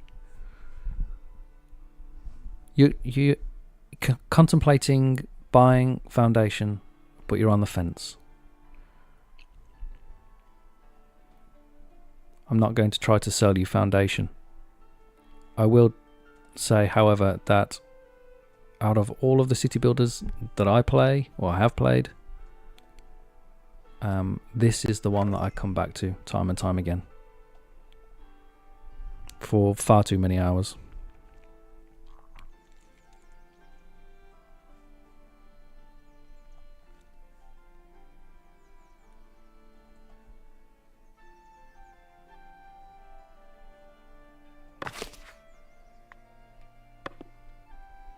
Just putting a stonemason in here. Because I need stone, I need polished stone. So that I can build my iron smelter.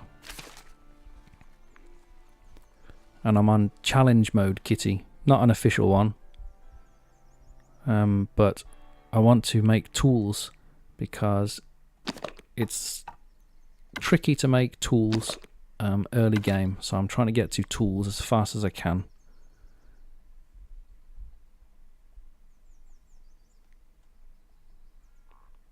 And I'm nearly there. This is the building that's going to give me tools.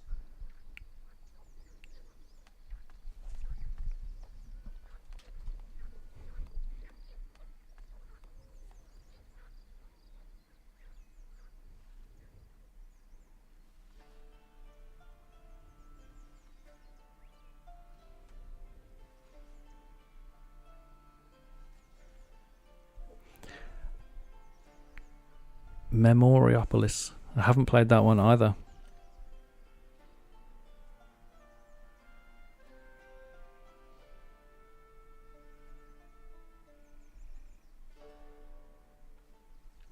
What's that other one that's like a Soviet version of City Skylines? I've played that. I can't remember what it's called now. I can't remember.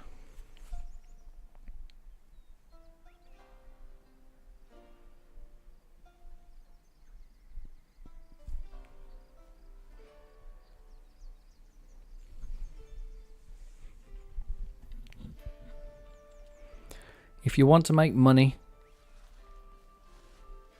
in Foundation, you need two things. You need this building, the warehouse, which you can unlock here. It's called storage. It's from this progression tab. And or, ideally both, the tax office, which you unlock also in the progression tab by buying the manor house. And in the tax office you need a tax collector, and when you've got him you can go to your taxation tab and tax your serfs through the nose. No, don't do that because they'll all get unhappy and leave. But you get the point. You need this building and this building. That's how you make money. Here we are. 76 gold right now. I still haven't got my iron smelter built. Come on. One more polished stone to go. You know what I'm going to do? I'm going to put another transporter in here. Maybe I'll get some. That'll help with the polished stone situation. Probably not. Because these guys are too low level to make an impact. Look, because this guy, I am not going to say that name. He is a serf, which means he's only 50% efficient. So having two with a serf in each is the equivalent of having one with a commoner. So it's a pretty rubbish way to try to make money early game. In fact, it's nigh on impossible. But here we are. Iron smelter built. Stoked. And we've got coal. And we've got iron ore. We don't have any in stock because I don't have a warehouse for it, but here we have 50 iron ore and 50 coal. That's our max right now. Because I can't store it. I don't have any more storage right now. But I do have a mining camp and a charcoal maker. Let's get ahead. Build this blacksmith. I'm also going to need some more polished stone, so boom. Who buys? Does anybody buy Tools. A castle harbour buy weapons. Who buys tools? Tools.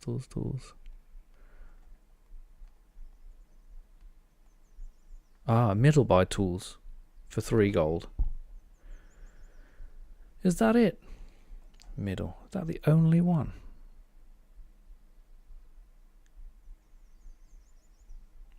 Not very profitable, considering they also. So I need a sheep farm if I want to make money out of tools. But then I would make quite a bit of money because I'll be also able to sell clothes.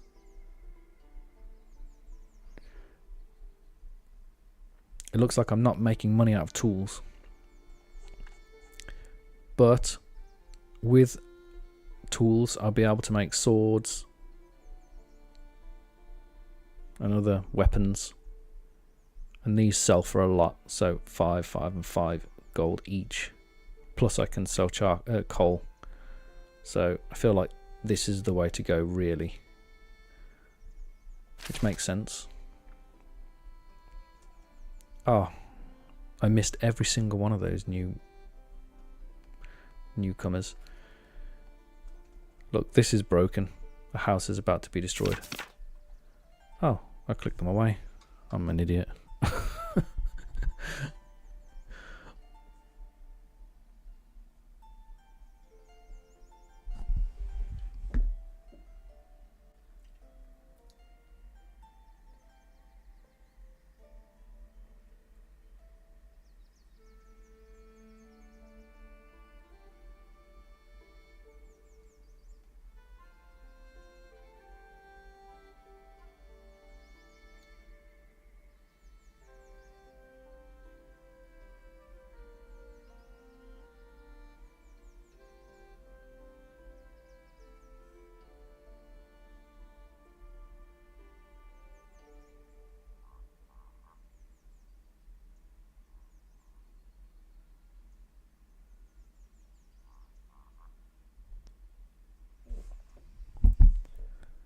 Yeah, the noise pollution, to answer that question, the noise pollution does have an impact on whether or not the house can upgrade. But as you can see, these 2 buildings, they both produce noise. I can put the visibility layer on, can't I? Which one is it? Undesirable. There you go. There's 2 right next to each other, and I would say that that's pretty close to that house, but they're just on the edge. A little bit more, a fraction more probably, and this house would not want to upgrade. It's not too bad, but as you can see from this visibility layer, like I've got another one down here, quite close in the middle of everything. That's a mine. It's a bit silly, to be honest. It kind of breaks the immersion.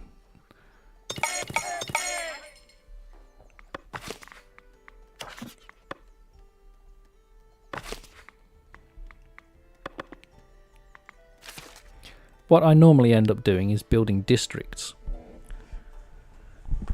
I know in something like City Skylines, districts is like an essential part of the game. It's residential, commercial, industrial.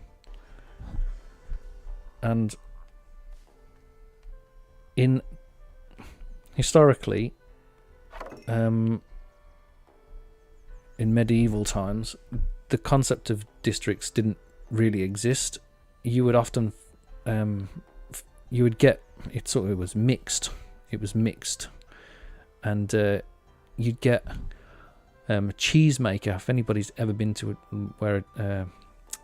cheesemaker, they absolutely stink.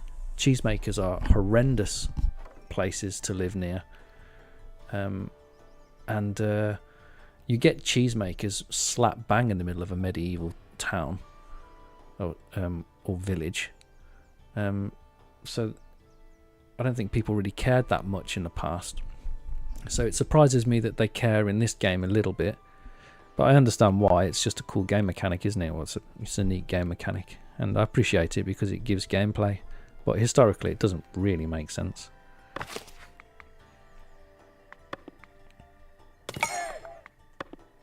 Boom, I am making tools. First tools forged. An industrious clang of metal echoes through the village. Tools are now crafted, not bought. Your villagers are eager to build, create, and thrive with these sturdy instruments. Happy days.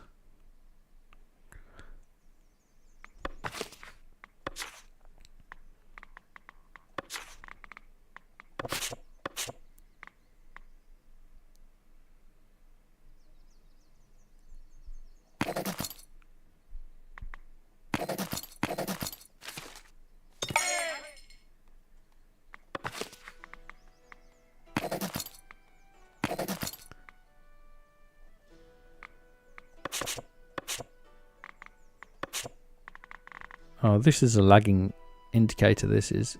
It says 2 unemployed villagers, but there aren't.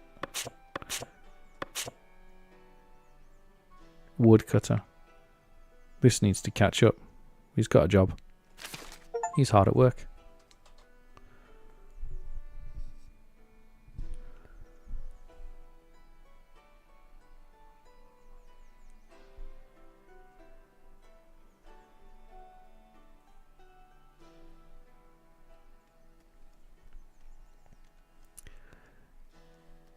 The only thing, I'm just catching up with the chat, sorry. The only thing that these buildings do when it comes to pollution is it does stack. I'll show you. I've got a stonecutter camp here, and it's already got its own bubble around it. And you can see that it impacts this house here. Red means I'm going to destroy the house if I build it, but you can see it changes colour. There you go. And if I move it near another building, I could probably get this one to change. No, I need to get it really close. But you can see that it merges with the other area. So if you have loads together, it will grow. It's quite a cool effect, actually.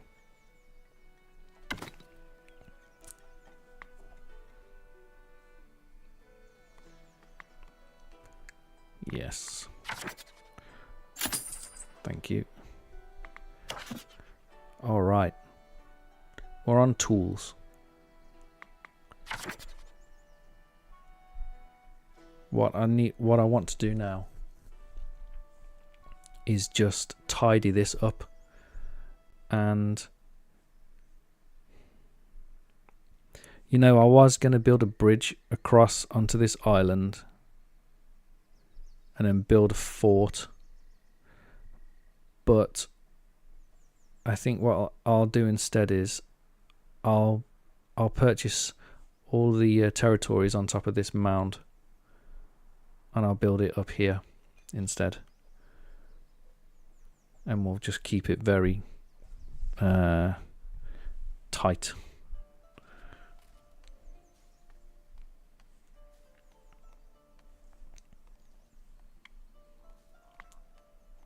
Does anybody want to name this place? I called it Hammer. I couldn't think of anything creative.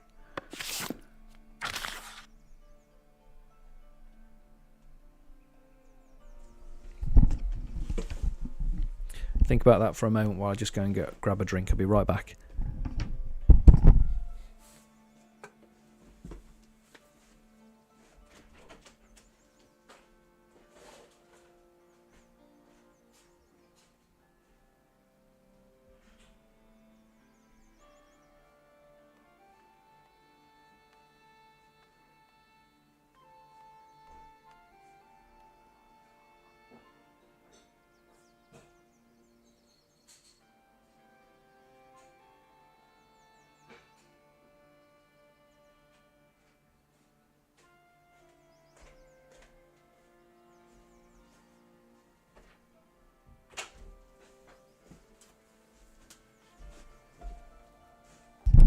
Oh, and by the way, I think that was exactly 2 hours to get to tools.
Meriton.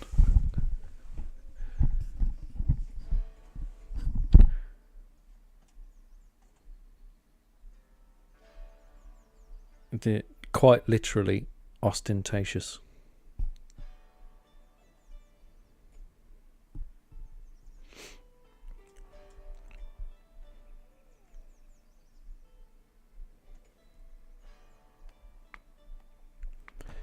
The sound a hammer makes is clink.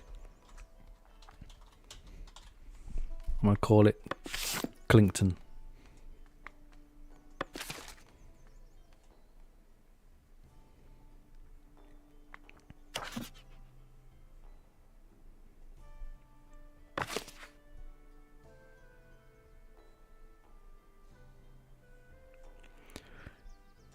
These are all going to constantly say, oh, I can't get enough resources. I can't get enough resources.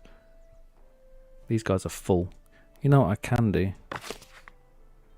to make a little bit of extra money? And I should have been doing this earlier, and nobody pointed it out to me. Wrong one. I should be selling meat, because I make meat. Sell everything above 50. It's a shame I can't sell boar. If I add another butchery, let's do that.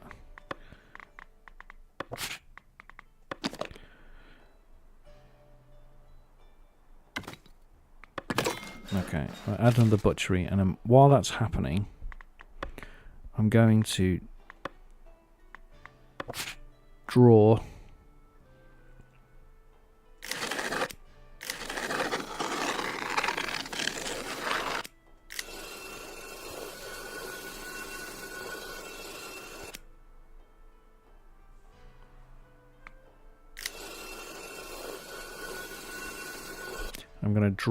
out the shape of this town centre,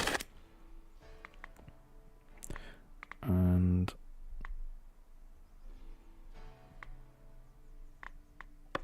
probably use this to do it.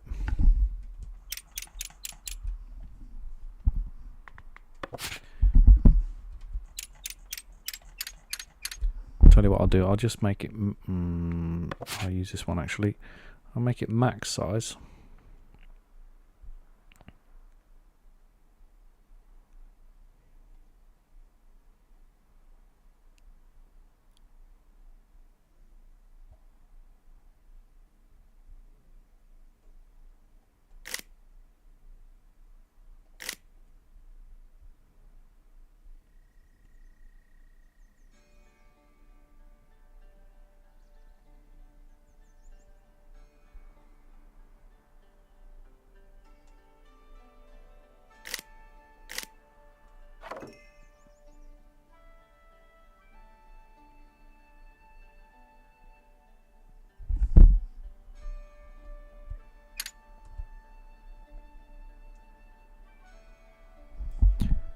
This is the area that I want the town centre to cover.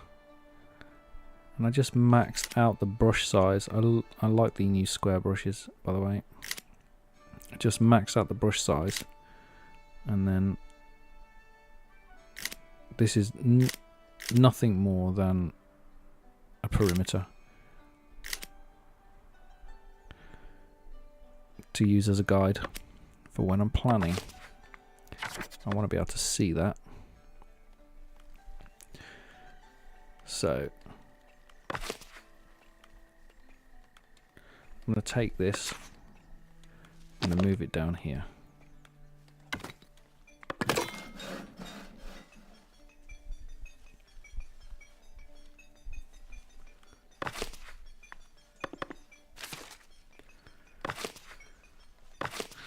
This can be moved permanently somewhere in a residential area. Probably over this way.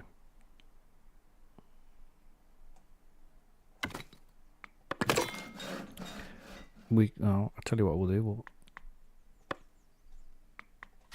We'll buy this.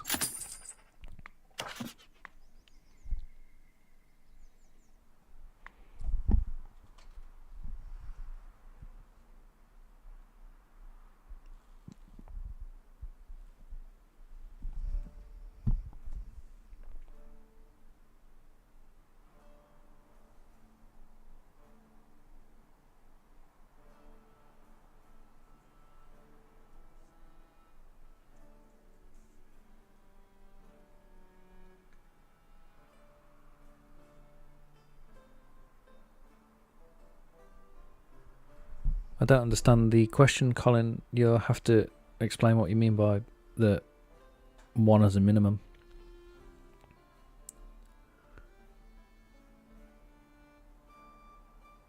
Oh yes, Jack, that's right. I'm just using it as a guide. I'm just using it as a guide to plan the town centre. I have a proper hunting zone over here. Don't worry. I haven't lost my mind. Not yet, anyway.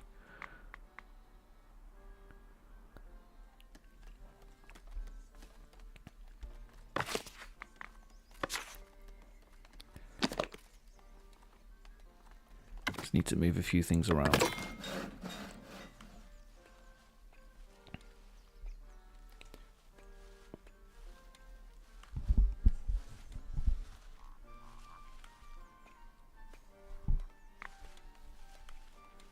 Probably have an entrance here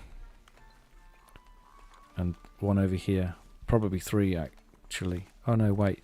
I'm gonna need an entrance for this to access to this promontory.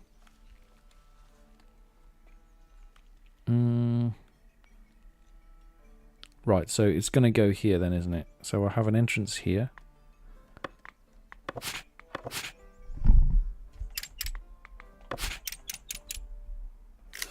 I have one there, and one there.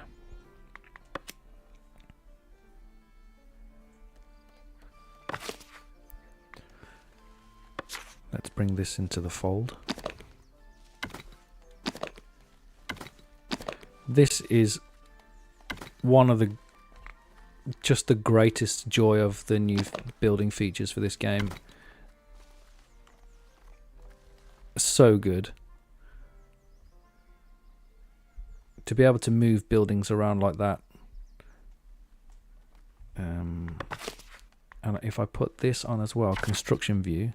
Oh no, I thought that was going to show me a quick view, but it won't. That's fine. Do you know what I'm going to do? I'm just going to do it because I want to do it anyway.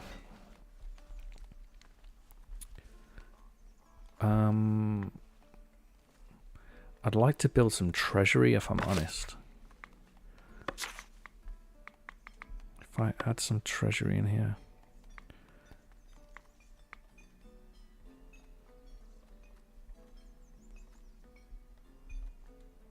I tell you what, I'll build a little bit of Great Hall.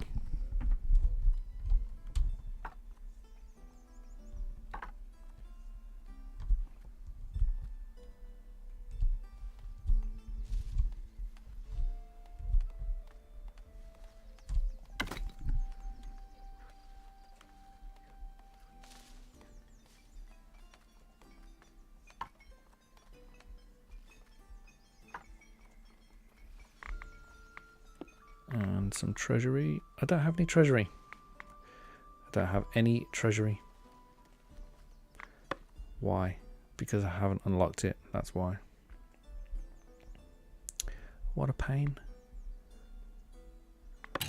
Oops. That was a mistake. I slipped. I wanted some fence. Never mind. I've got a bridge as well now. That's what happens on a Friday night.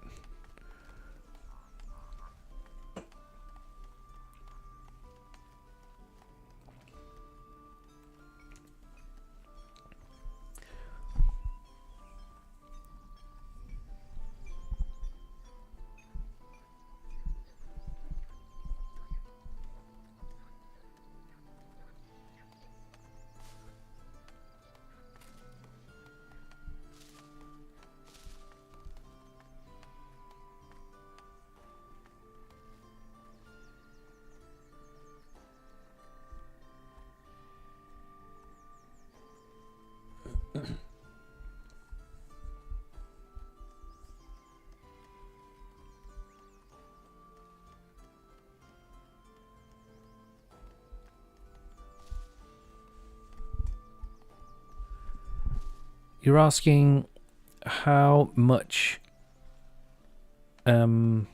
resources should you have stored in relation to how much you want to sell.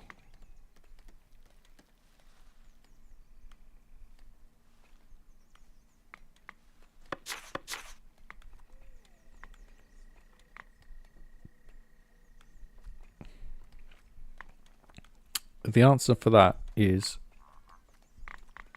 arbitrary. All that what I'm sure you're aware of this already, but I'll say it anyway. This number here just tells the town that I want to store 50. I keep a minimum of 50 at all times. But look at the planks here. I've got 100. So I'm clearly not. So I'm clearly overproducing. So it's really not a concern to me. I just don't want to fall below 50. And the reason that I chose 50 as a number is because at this stage of the town's development, none of the buildings that I'm going to build, including the manor and the church. You saw me build the church earlier, right? And I don't know how much it cost, but it definitely wasn't 50 planks. I think it was like 24 planks or something. So as long as I've got 50 planks in storage, I can build whatever I want and don't have to worry about it. So the answer is you need to keep back in storage the amount of materials that you want, so that you don't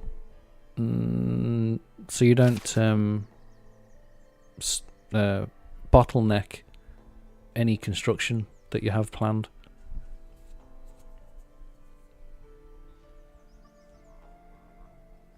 If that makes sense.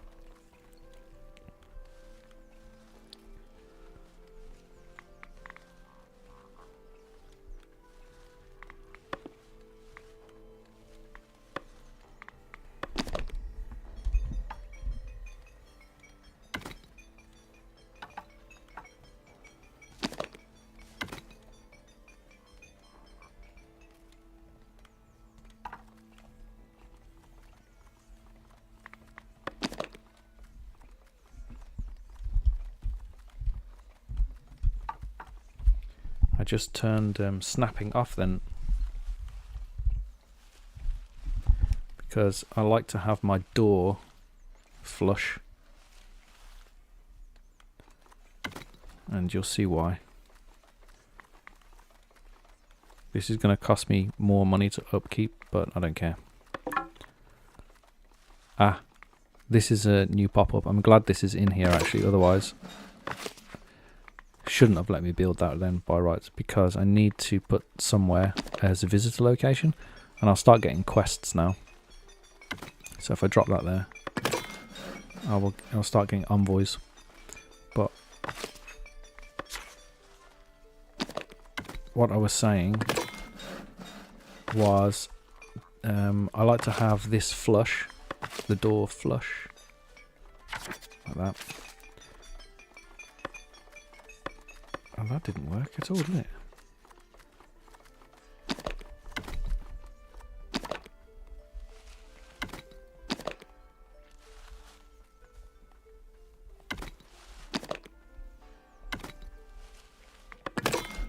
I like to have the door flush there so that I can put my market stalls in front of the building like this. And it just so happens that 2 market stalls fit quite neatly in front of the buildings. As such.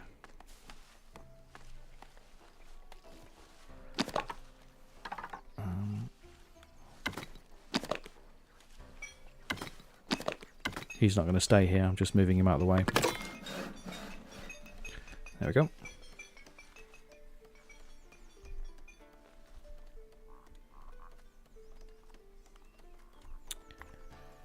And now that I've bought some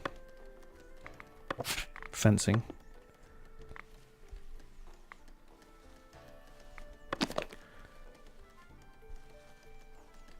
I can put that around here.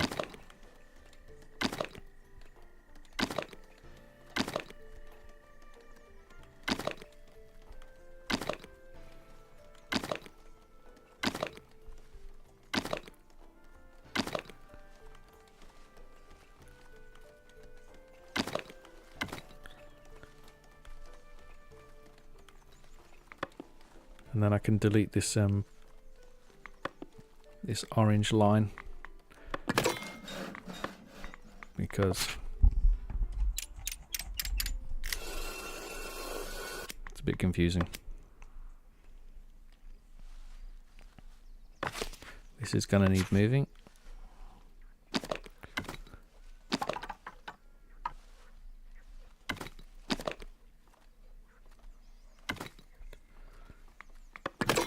One.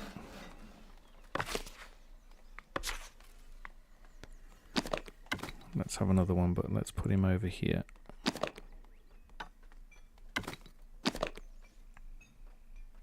Two. He's going to get very unhappy because he's in the middle of a wall. Where's his entrance and exits? I don't know whether you know this, but there's little triangles. And if they're intercepted with something, they'll turn red. Oh, see, like that. Which means that the villagers won't be able to get access to the building. Some people might not know that. So, I'm going to put this guy here.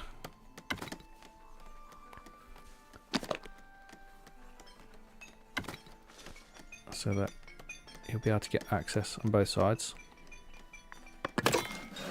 And this guy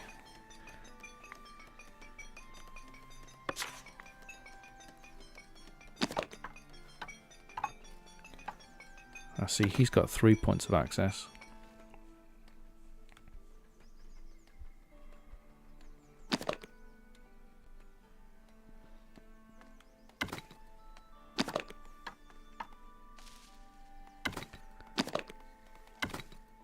Where's the front of the building? This is it, isn't it? That's the front. So inadvertently, you should actually do pretty well there.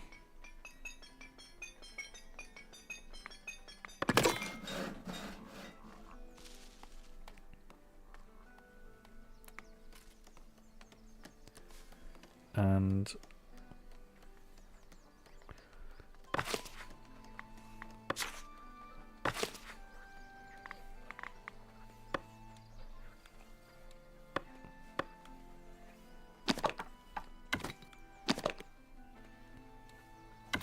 I'd like to turn this whole area into bit of an industrial looking place. I mean, to be fair, this whole town is industrial. It will be, because it's going to be focused on just tooling and making weapons and stuff. I don't want to do anything else. That said, I still need to make some do a sheep farm, don't I? Because if I don't make a sheep farm, I can't unlock... Oh, I don't know. I decided that I wasn't going to do that because I wanted to just make tools, and all I need for that is this. So I could unlock that now, really. It's only 25 gold. And this is going to end up here. So let's buy another territory. Let's get this one. Boom. Somebody's path is blocked. Who's that? Apparently you can't reach that destination. Why is that?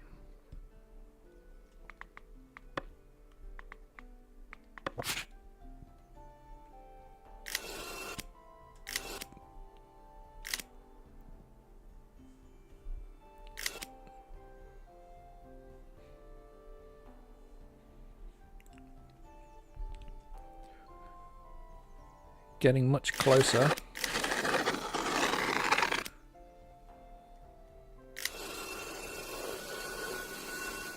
Probably don't need to get rid of those.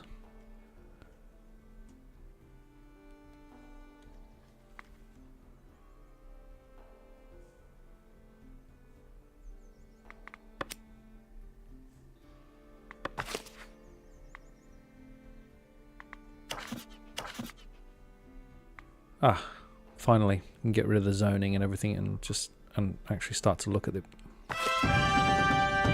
A message from the kingdom. The kingdom acknowledges your hard work in establishing your settlement. My lord, I am but a humble servant. Thanks for the 100 gold. Advice: building a castle. Your villagers dream of a castle. You know what? So do I.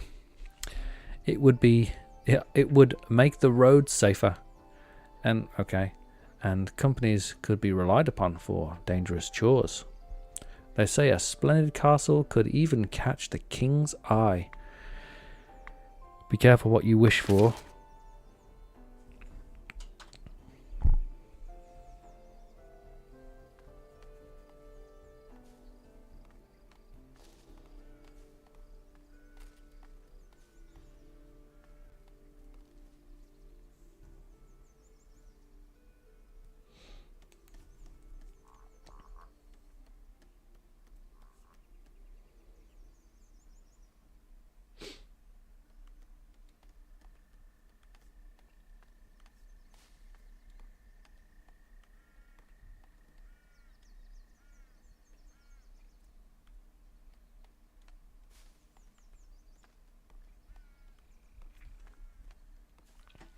A lot of the buildings in this game look really sharp. I'm not sure why they decided to go with the Tudor style. I like it, don't get me wrong. It's kind of mock Tudor. It looks cool.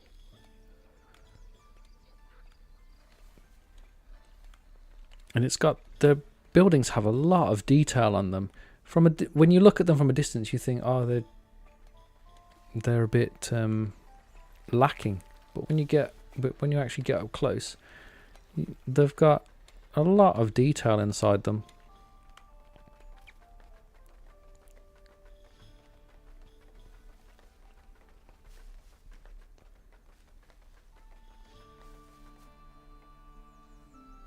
And to answer the question about the walls, if I want to change the walls at any point, I just click on the wall, hit edit building, and here there's actually a stone fence here.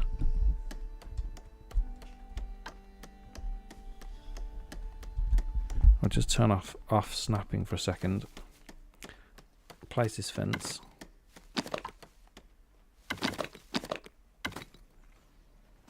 There are lots and lots of different archways and fences, openings, and things that you can unlock. This is a super basic one that comes with this particular wall. As you can see, all the other wood wall has its own fence. And there's two different types of wooden ones. So this is just an example, but I just drop a fence down, and then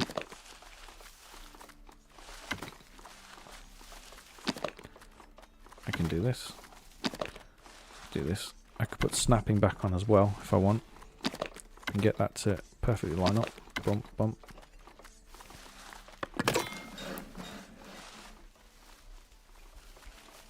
That's more of a farmland fence. This type of dry stone effect, you find it all over the UK, everywhere.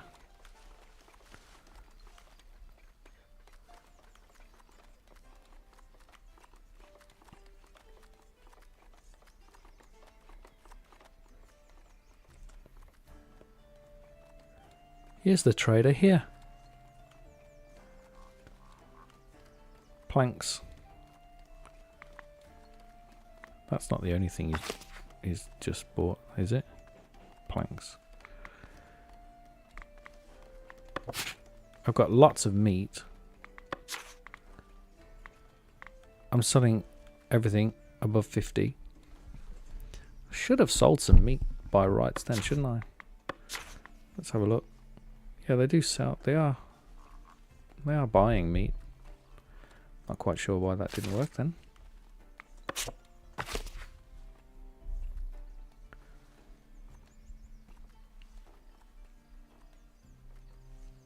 Oh, silly me. I do know why it didn't work. I'm not looking at the chat now because somebody be saying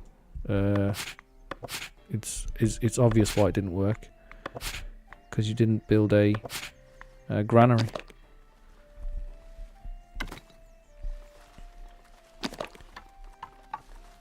So let's drop a granary down here.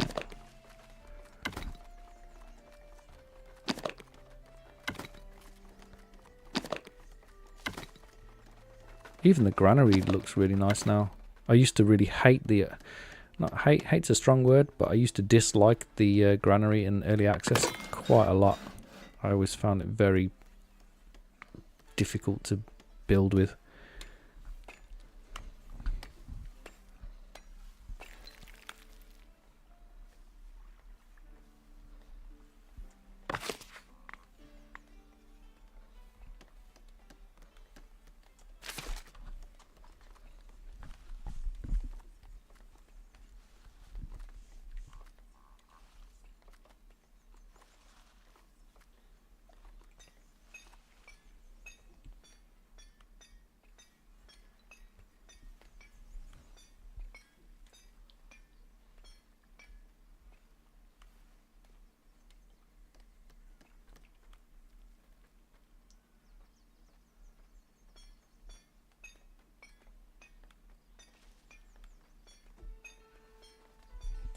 Not quite sure I follow that mutilated source. Sorry.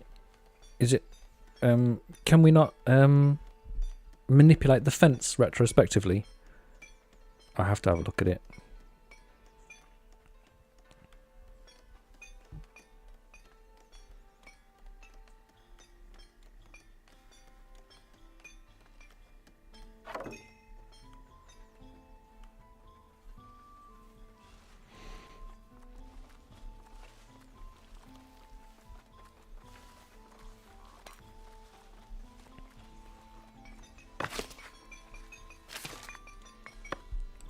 Right.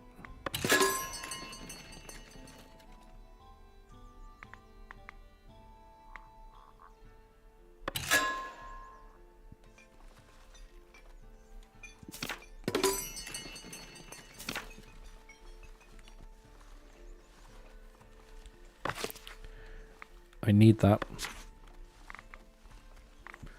so that I can get some additional points.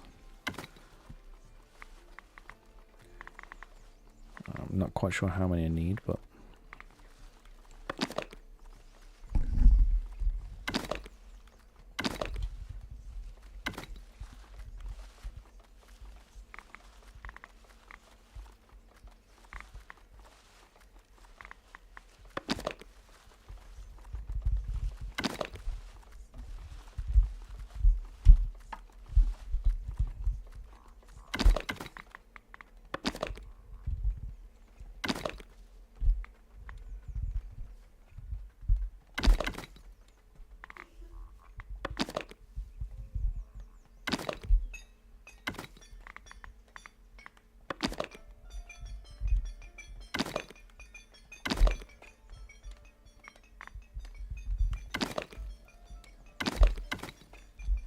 oh wow, 145 gold I need for all of that. What's it going to give me? It's going to give me 20 splendor points. I need 25, I think, don't I? I need 25, so let's add 5 more while I'm here. I feel like the gold has really held me back. And maybe it's because I wasn't selling boar, because I wasn't selling meat. Let's put 2 workers in here, and some meat, and some berries, and some fish, because that's all I've got. And hopefully we'll start to make a bit more money.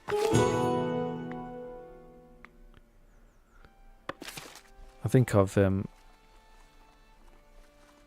made a boo-boo there. I should have been selling meat as well. It's because I don't like selling any of my food. I'm always, even though it's very rarely an issue, I'm always concerned that I'm going to run out of food and people get unhappy and then start leaving. I like to keep my happiness very high.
$155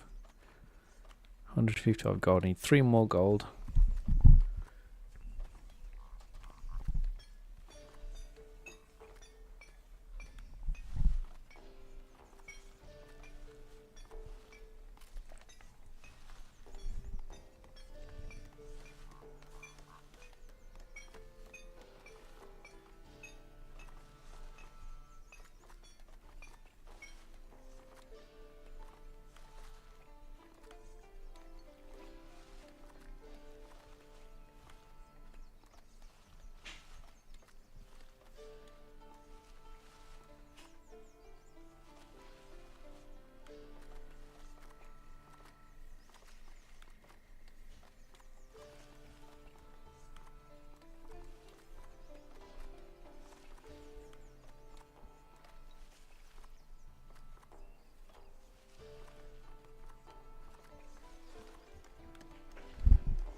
The elders, the much respected leading men and women among the region's labourers, heard of your village and wished to make themselves useful to your people. They brought welcoming gifts, mainly tools to ease your village's lot. They pledge their assistance, and they give me 10 tools and 10 influence with labour. Very nice. Wood for the king? I can give the king wood.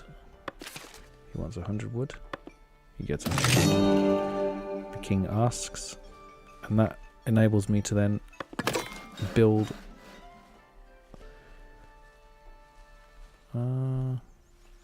I was expecting that to happen instantly. What do I need? That's 4. That's 17. 21. I need 4 more.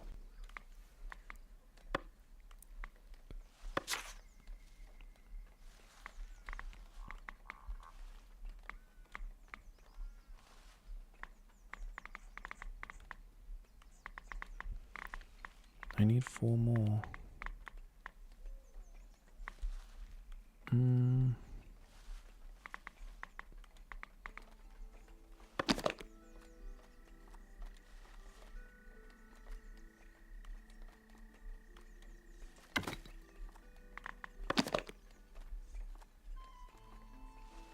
One,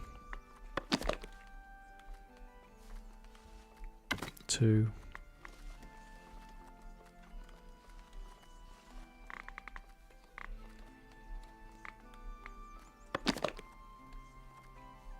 3,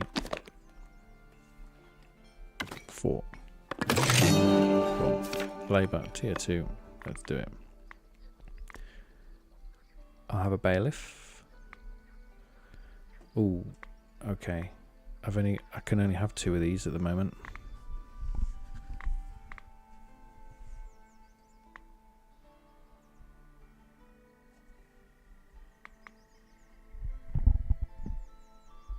I have the bailiff for sure. I want the bailiff so that I can prospect these here. Should be able to do that now, to be honest. Once I've built a bailiff office, that is. So I also need to build a bailiff office.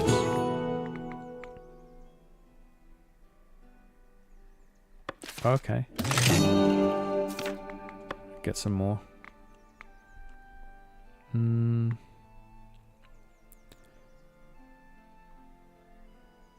Well, let's get this. Reduce the cost of things.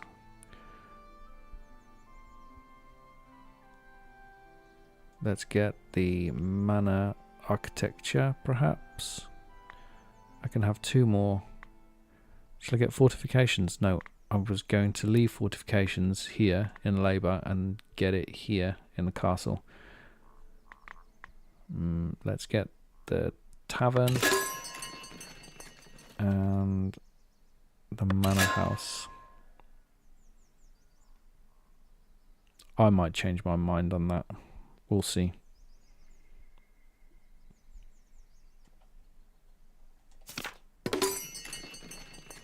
New building parts.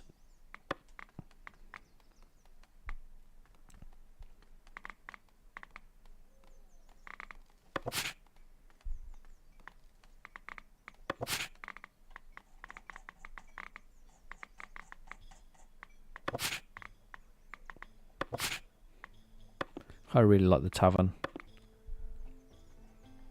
Oh, I'm not going to build it right now. I'll get distracted.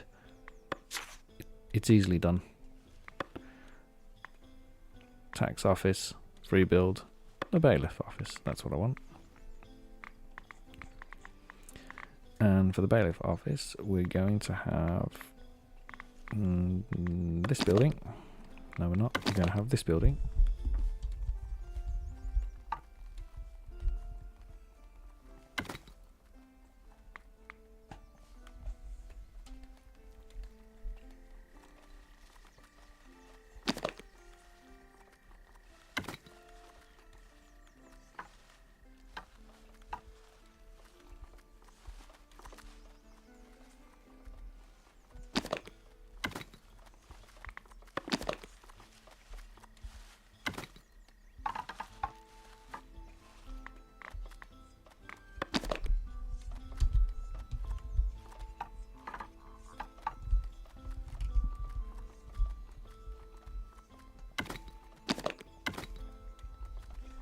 I've actually got a clump of iron here.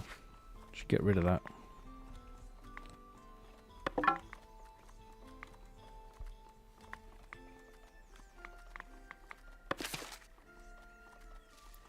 The bailiff office needs fortifications. Not a problem. We can do fortifications. Let's do them here.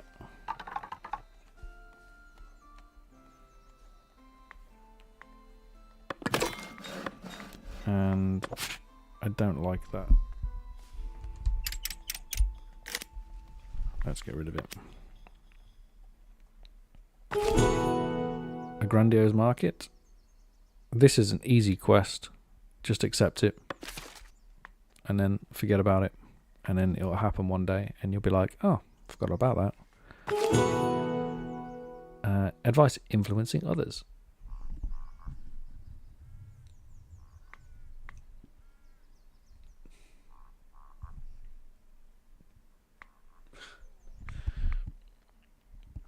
Keep your fish. I don't need them.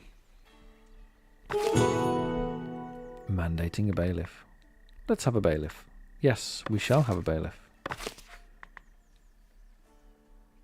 But only when the bailiff office is built.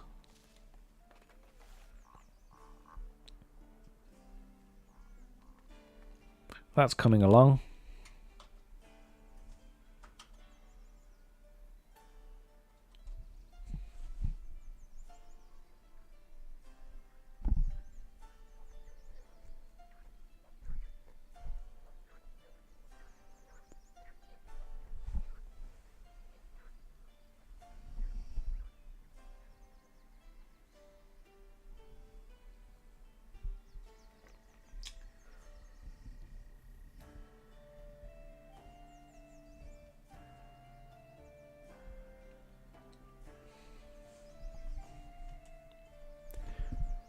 You know, I'm not sure I follow this conversation that you're having about the gate and the walls.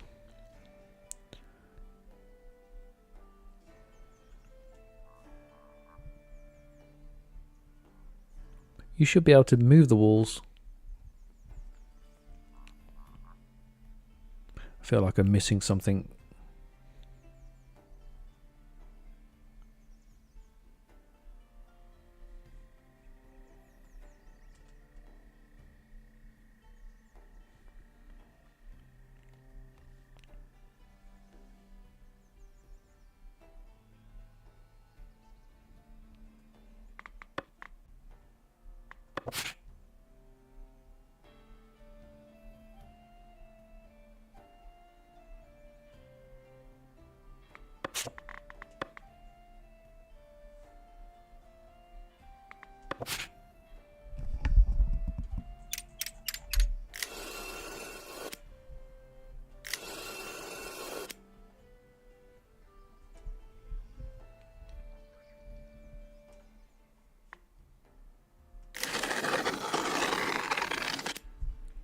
This is going to be the last bit of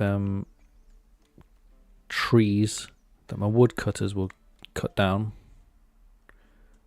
before they start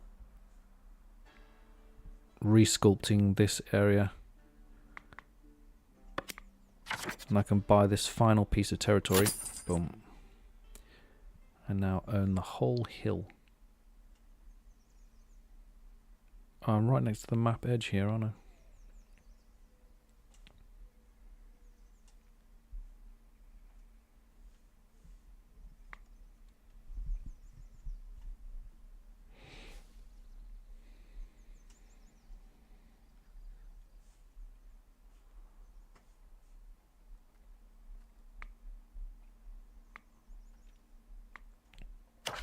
I'm actually quite impressed that this small bit of forest here has enough boar in it to support 47 population. I didn't think it was going to be enough.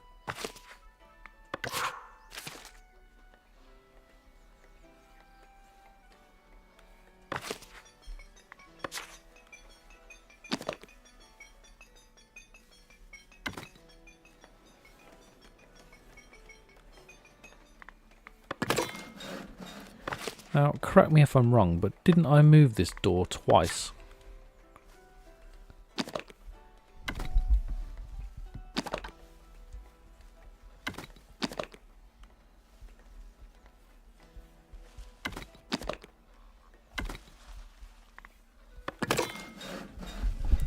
The ghostly door doesn't seem to want to stay put. Keeps sneaking around the side.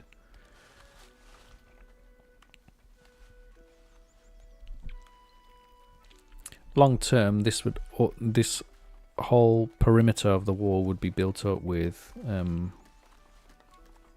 all of the manor building parts.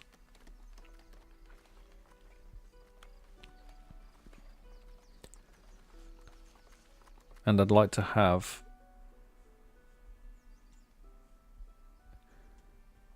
just one or two houses out here with the fortifications, and have them high medium density, and then turn all of these into medium density, and then maybe take them from this area and then have them going up a path that leads, a path that comes out of here and then winds its way up through this pass, cut some of these trees back, and then up to the top here where there's a castle. So it'd just be castle, some high density houses that follow a road down here, some here as well, and then maybe just one or two there, and then we could have some sheep farm out here. And I feel like that would be the village. So the castle would also be manufacturing weapons, and we can get the bailiff to, when we have one. That's going to be built very soon. How many tools are we making now? We have 12 tools. Yeah, they don't make a lot of tools. But it's okay, I don't need to buy them anymore.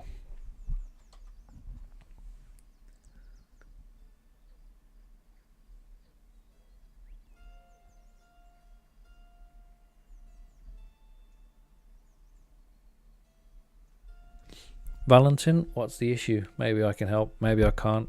No promises, but go ahead.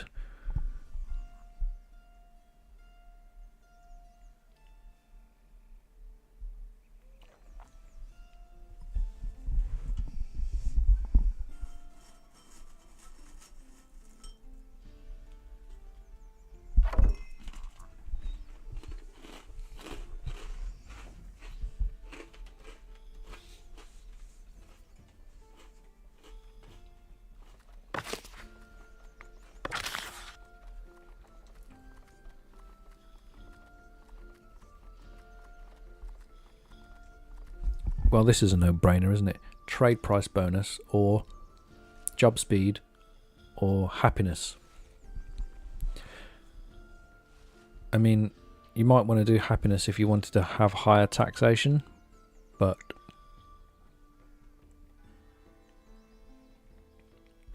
for me, trade price. Yay. Bailiff appointed. Very well.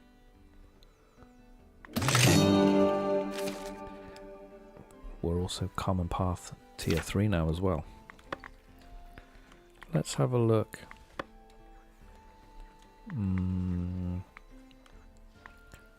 Mandates.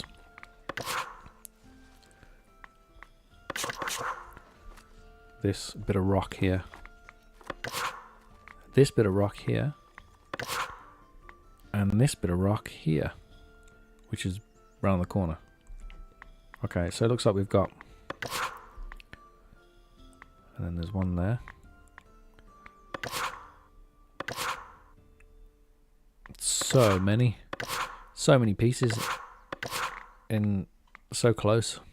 This one's not close. Where is this? Oh, that's quite far away actually. We've got at least two here. This one and this one. 100. It's worth it. Fingers crossed. It's gold. If it's gold, we've made it. Jackpot. because gold just sells. You can just dig gold out of the ground and sell it. That's the jackpot. I bet it's stone.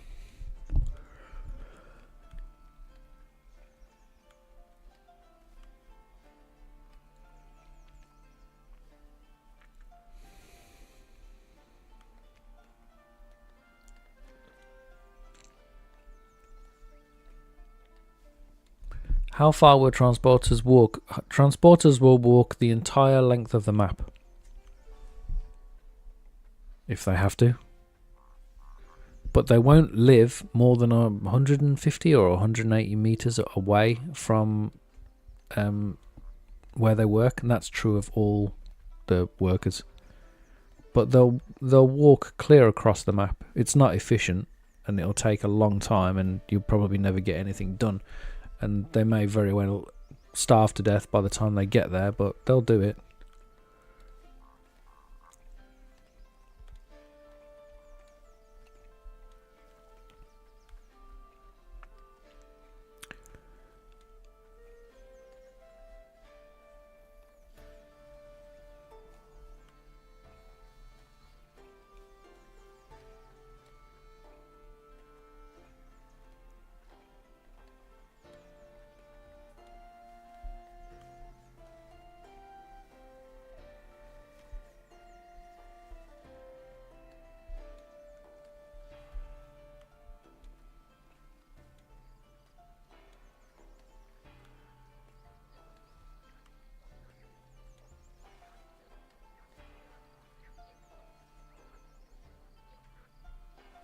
What's the question, Valentin? I'm trying to understand your question. You take down...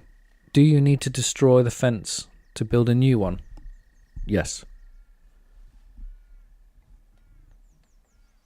If that's your question. If your question is, do I need to destroy a fence to build a new fence? The answer is yes. You can't upgrade the fence or just swap the fence for a different type of fence. That would be nice. I'd like that too, but you can't do it, unfortunately.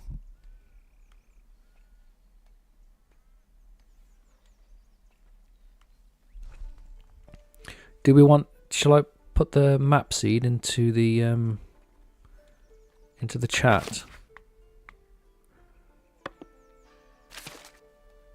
Let's see if I can put it in the chat. There we go.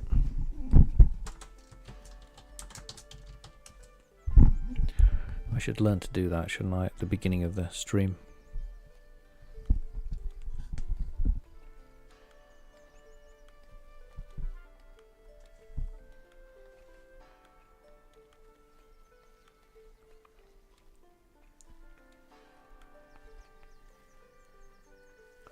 The pavior is an unlock here. Where is he?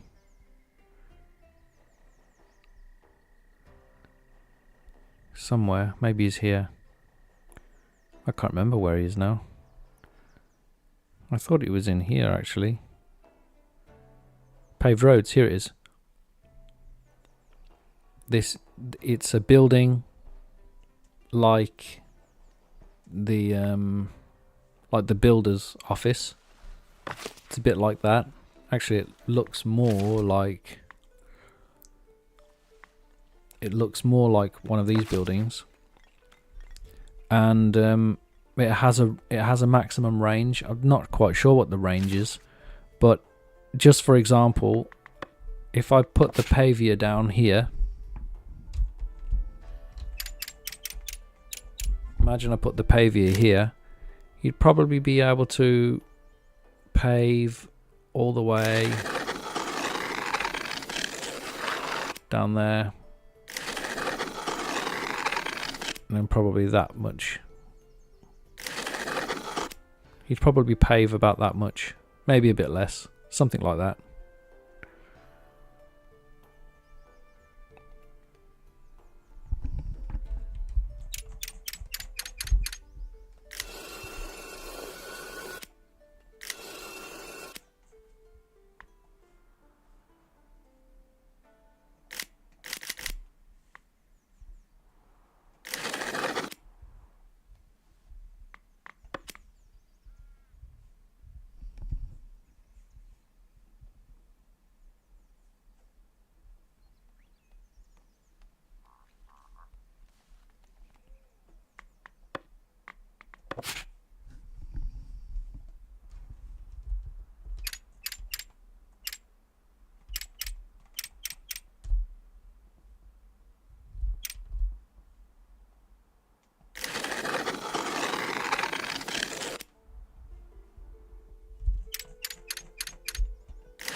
The pavia does two things. Yeah, for it's cosmetic. It changes the appearance of the roads. It doesn't make people walk faster on it. That was originally planned by the developers, but they decided to drop it along with a whole bunch of other things that they just couldn't manage to fit in before the release. So the other thing that it does is that if you go to your houses, to get the highest quality house, you need to have a paved road. So it's not just cosmetic, it also has a function.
Iron ore, not too bad.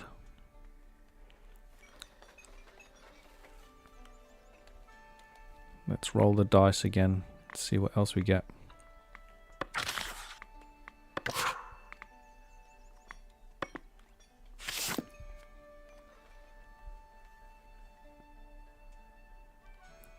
And then we've also got 3 more deposits around here as well. Pretty good, pretty nice.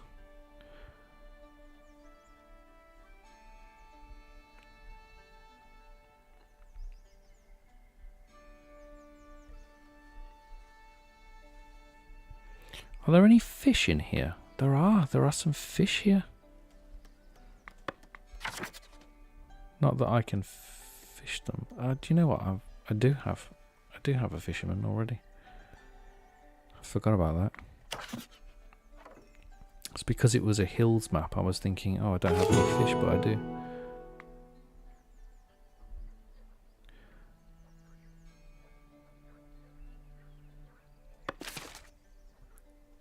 Got lots of food. I don't have lots of berries. I could get another berry picker if I'm honest.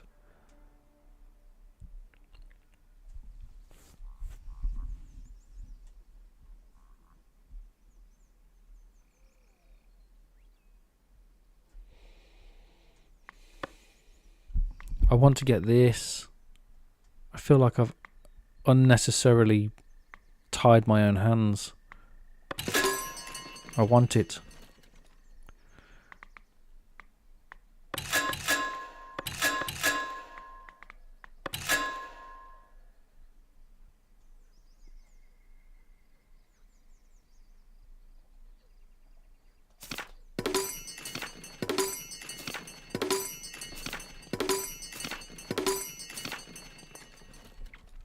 I just like buying things, you know, with in-game currency.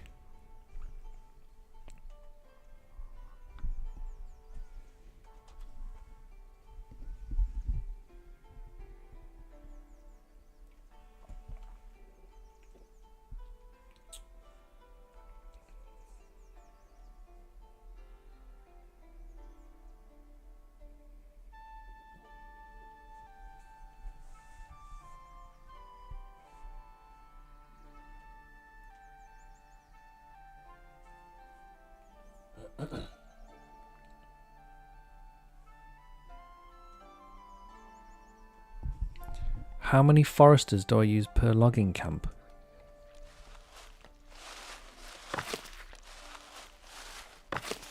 Well, I've got 2 lumber camps here.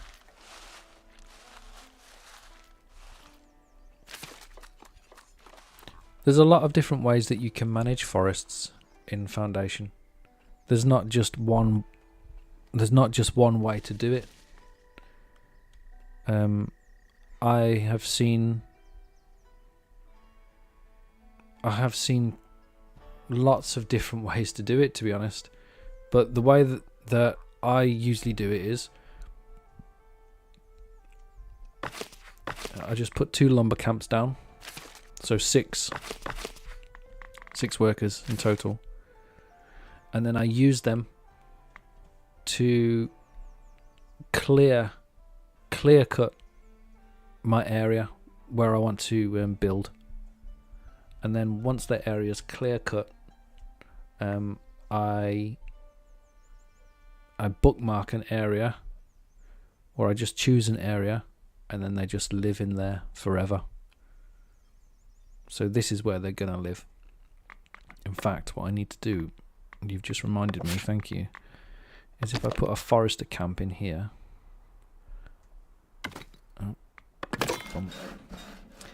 I think it's 1. I need 1 villager.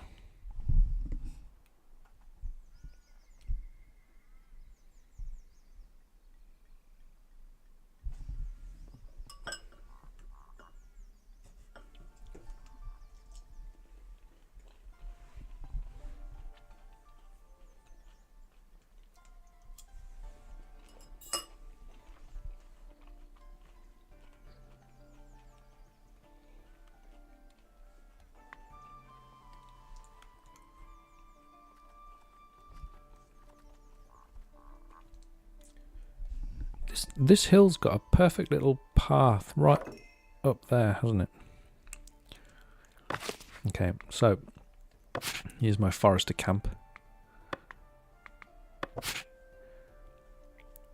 And he is going to...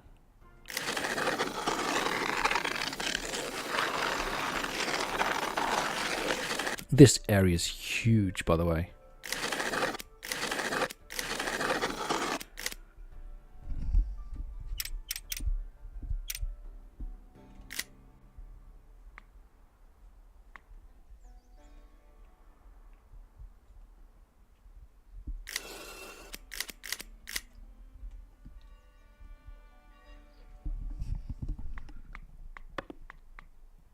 So he's going to maintain that, or she. Oh, I think something's wrong with her name. Skalm ?ID. She's got an original name.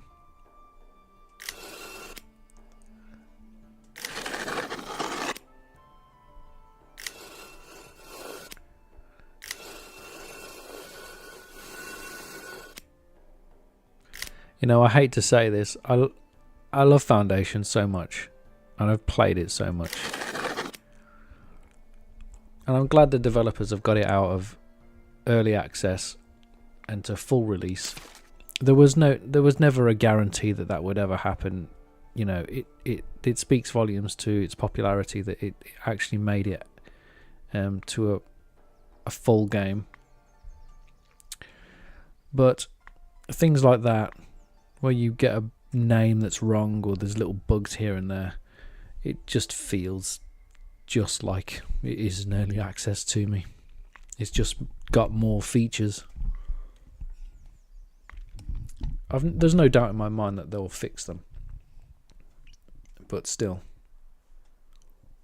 I don't feel like there's a difference.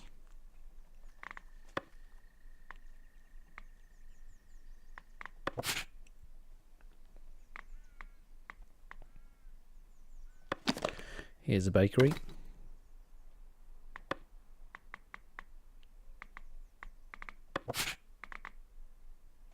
Here's a weaver's hut.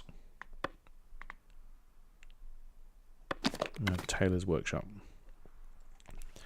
These have all got to go in here. Where shall I put a bakery?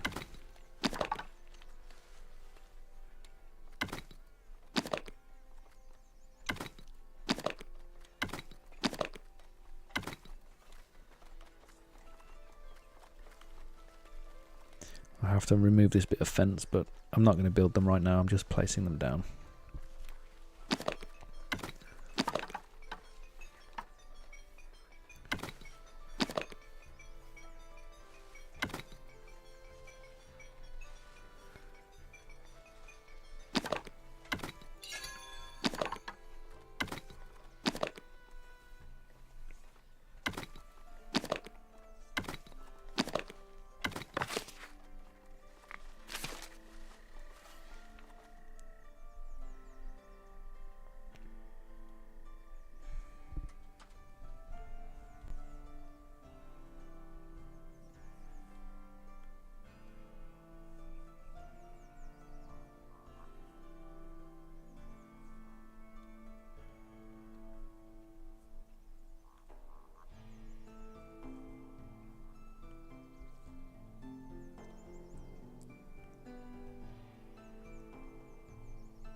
Yeah, berry bushes respawn over time. They spawn on the edge of forests. So I've done myself a favour here. Here's a berry bush. Here's a berry bush. They spawn on the perimeter of the forest. So if this forest had berry bushes spawned all the way around the perimeter. So if I can create increase the surface area, this is science with Lord Bara. If you increase the surface area of your forest, you will increase the amount of berries that spawn there. So by cutting a swath through this forested area here, what I've effectively done is increased the area or the perimeter size. Second guessing myself now. Have I increased the surface area, the perimeter size? Yes, I have, because I've created a perimeter here as well. So there's berries spawning here and now here, whereas before they were only spawning on the outside there. So I took this area out where berries were spawning, and I've created all of this area here and this area here where berries are now spawning. So yes, I have increased the perimeter size, and they respawn just like the boars do. But the boars work slightly differently because they only spawn on the interior of a forest, and it has to be big enough so that the boars will spawn, and they won't spawn on the perimeter. They will only spawn on the interior. So if I cut this perimeter back, the boar will disappear completely because the forest won't be thick enough. They work in totally different ways, but I really think the berries work really well, to be honest.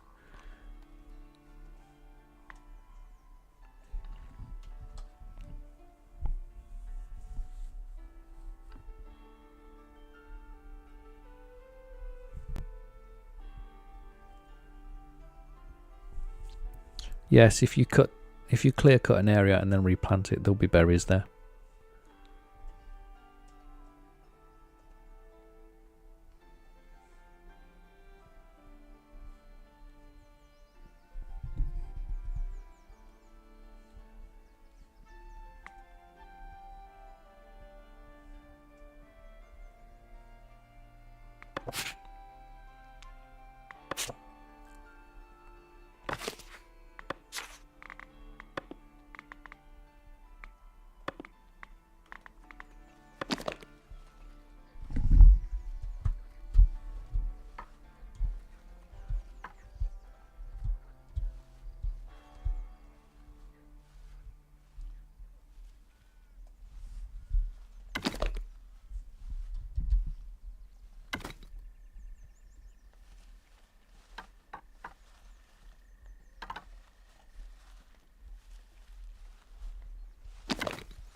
Oh, I missed that. Sorry, I missed that. That was another iron deposit. I've been waiting for it and I completely missed it.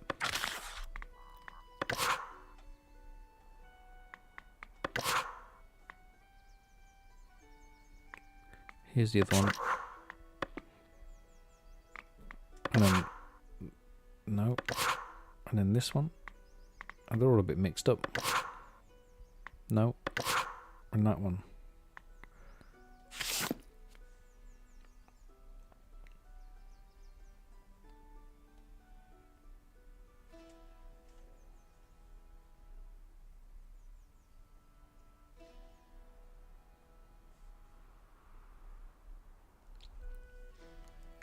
I'm going to test something out now.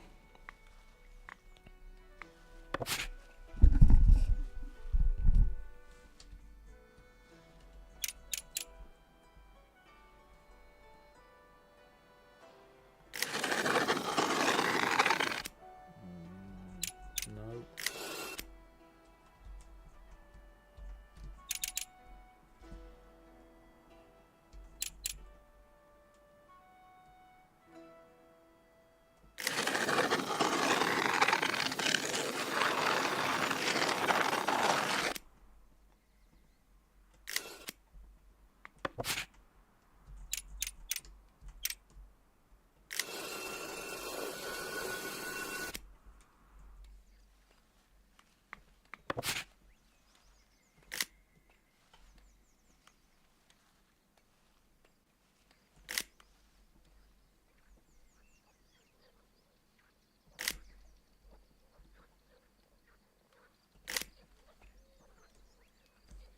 One, two, three, four. There are 4 houses here.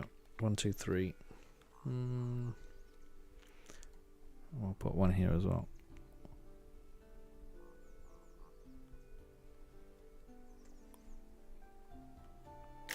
4.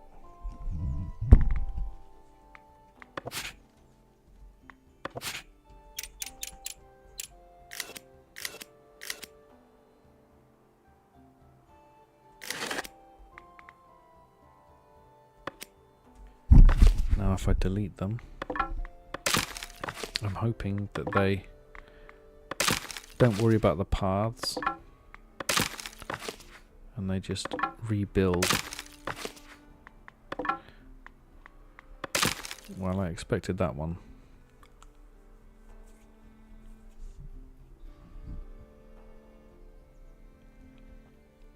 I just wanted to have this path a little bit neater because I'm like that.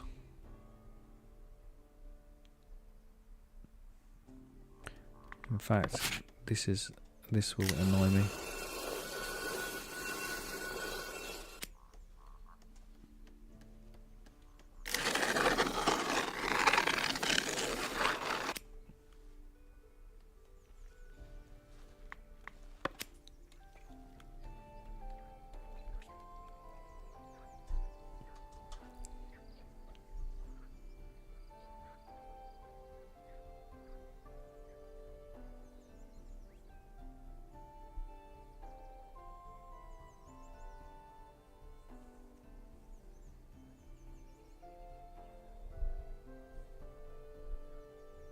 No, there's no benefit to swapping to a quarry site if these resources are set to inexhaustible.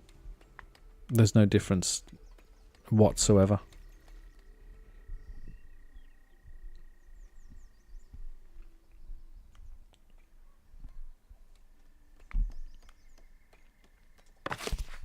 In fact, if I put a quarry site on, I mean, they look better.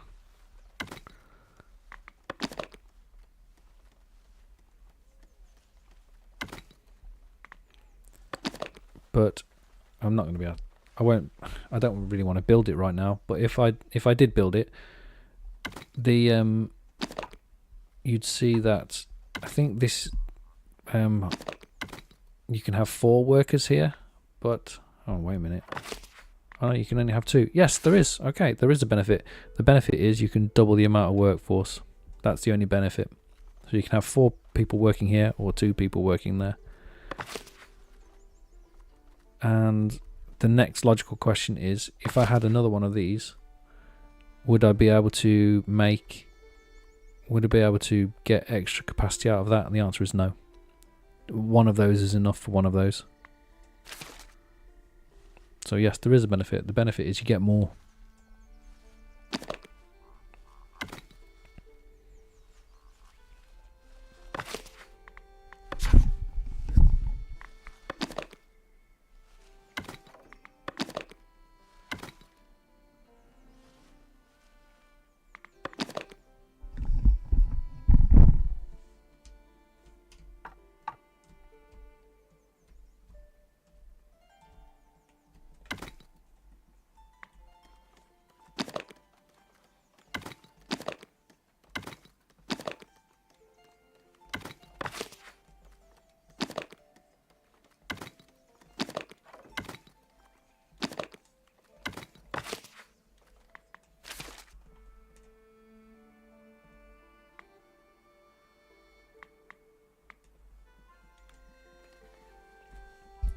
Yes, look, experiment complete. 1, 2, 3, 4.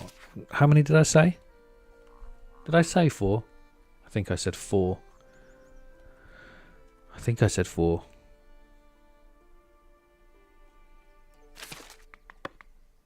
I can't remember how many I said now. No, 1, 2, 3, 4, 5. I've got 5. I've got another one here. I can't remember how many I said.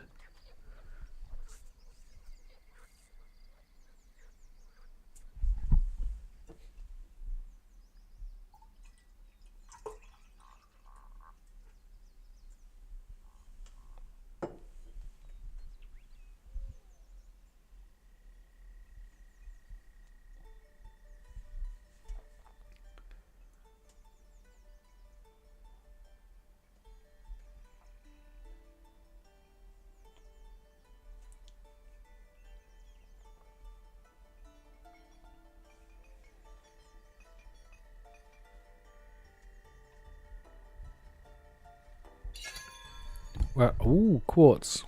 That means I can make glass. Glass sells pretty well. For 3.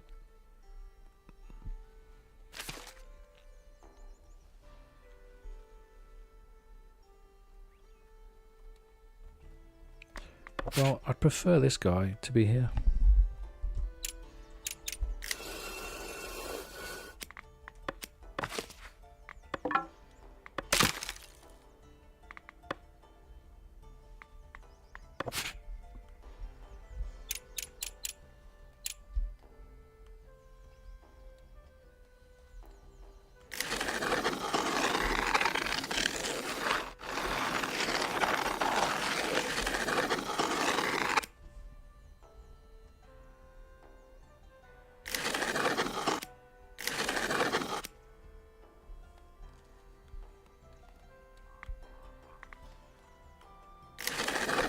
Just in case they decide to go round for some reason.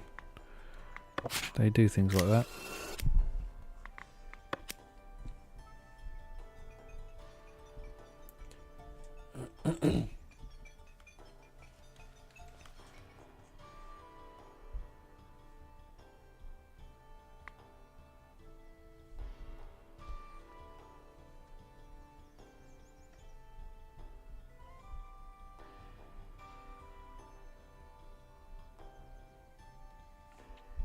I feel like the church is a bit neglected over here in the thicket.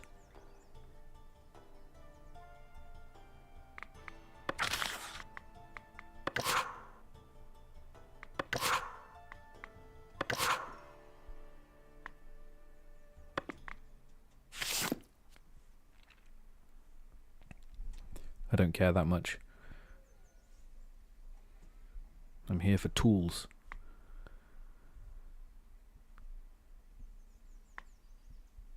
They said they were out of raw materials. They're not out of iron ore. They're out of coal. So let's have another charcoal maker.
So the whole reason for me wanting to rush to tools this evening was because I caught a little snippet of Raptor, the YouTuber Raptor, playing Foundation, and he was saying that just over 1% of people have made tools in Foundation, and that it was really difficult to do. He didn't say especially early game, but I think he was alluding to it being early game. It's difficult to do. And I can say that it's not difficult, but compared to, I don't know. Okay, so you've got options. Everything in here takes you about 2 hours to do. That's not true. Tooling has taken me 2 hours. But everything else, I think you can do it in about an hour. So tooling is more difficult. I think tooling is more difficult. It takes about twice as long as everything else. These clothing and farming is probably the next most difficult things to do. But certainly butchering is not difficult.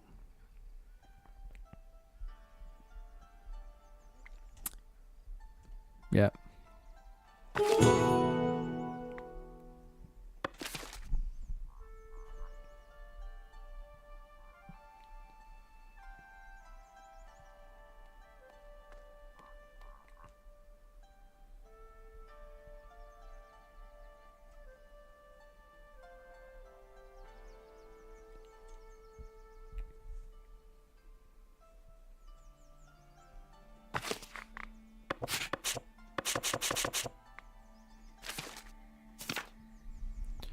Feels very different, the game, not being able to upgrade the houses without meeting their requirements.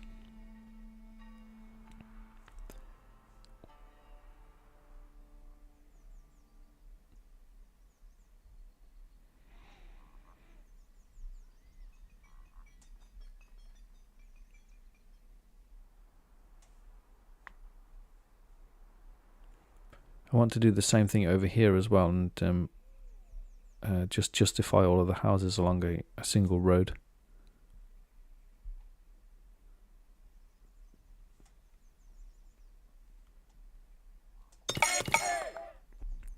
How many do I need? 3. 1, 2, 3.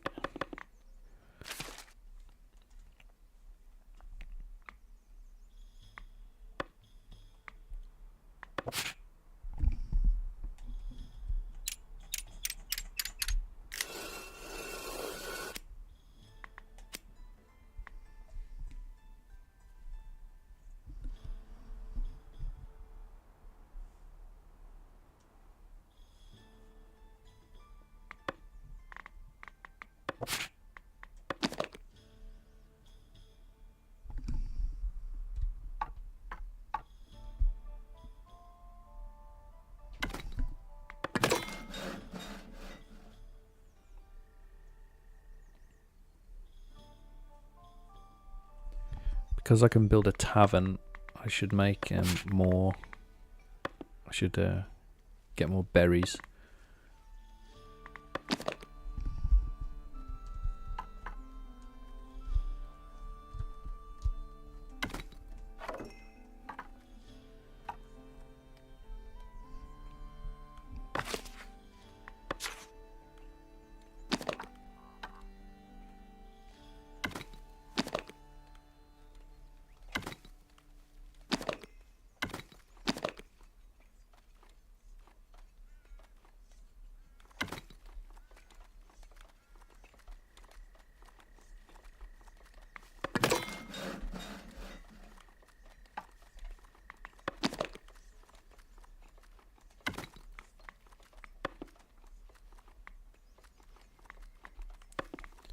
We need a service counter.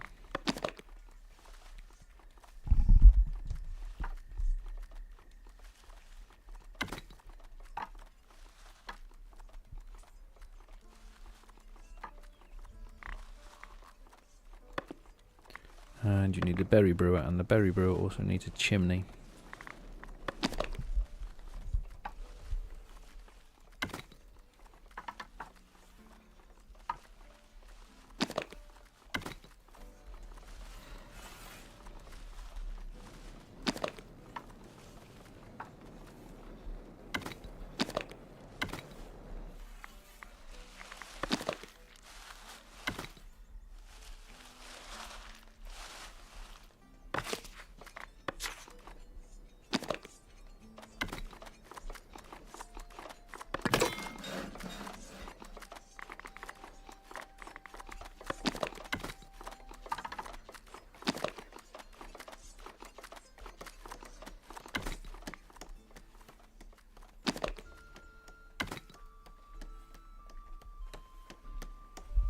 You can create so many lovely designs really, really easily. It's not quite as flexible as Tiny Glade, but it comes fairly close, I would say, in terms of just design appeal. I know it's not as flexible, but it still comes pretty darn close.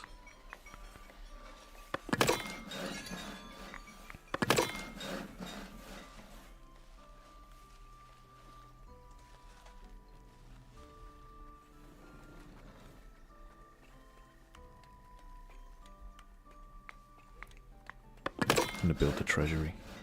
Why not?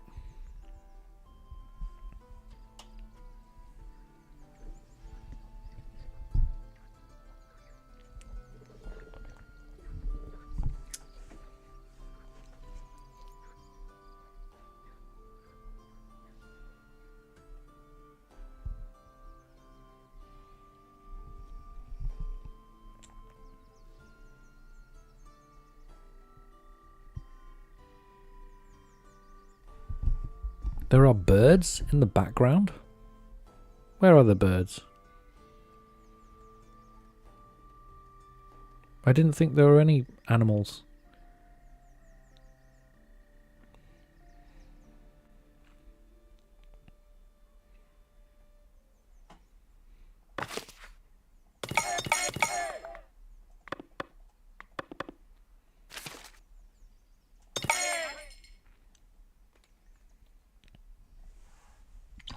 Privileges, privileges, privileges.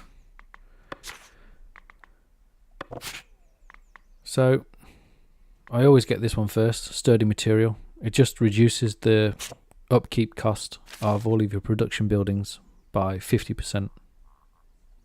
It's a huge saving. And it stays with you the whole game. Just makes everything cheaper. And then the next one I would get is probably careful planning.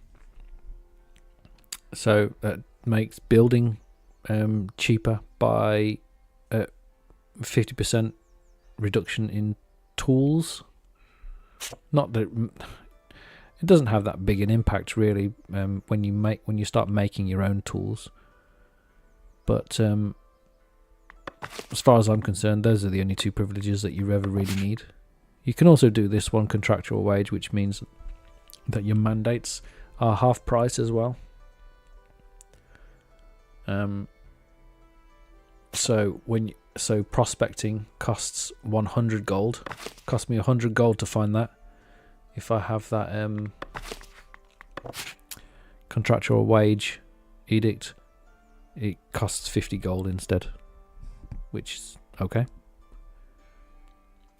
They're not. This is the only one that I feel really makes an impact in the game, because it just reduces the cost of your production buildings. So yeah, a reduction in cost is good. When it comes to labour, on the other hand, you get a few more options, and this all comes down to your playstyle. I will go for this right now, because I want to make more money out of my trade routes, and I should have done this a lot sooner. If you hadn't have pointed it out, if you hadn't asked that question, I would have forgotten all about it, to be fair. But this one, if you were going to go full labour and try to max out the labour tree right now, then your obvious choice is to get the civic chores, which reduces the labour upkeep by 25%. So these depend on your playstyle, what you're aiming for. But this is a safe bet if you don't quite know what to do. I'm going to get it. It just means that I get a 10% boost to the price of my sales from labour aligned trade routes. So that's Northbury and Trotbury, which I can unlock because I have enough labour influence. Might be able to sell them some fish. Got lots of fish. Could sell them some fish. Polished stone. I won't sell them fish because I don't like to sell food. It's just how I roll. I've got a lot of fish though. I could sell it quite easily. I still won't.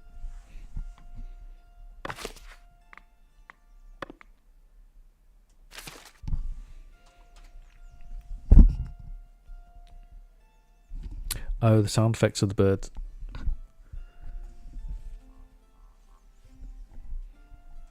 You can identify the bird from the sound. What's the bird?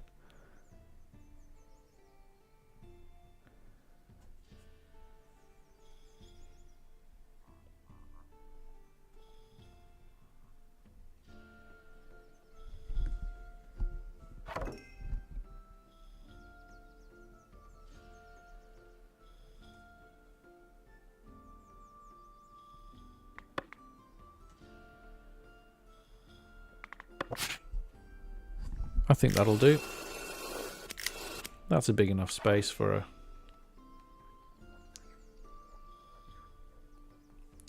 a castle, a citadel of power.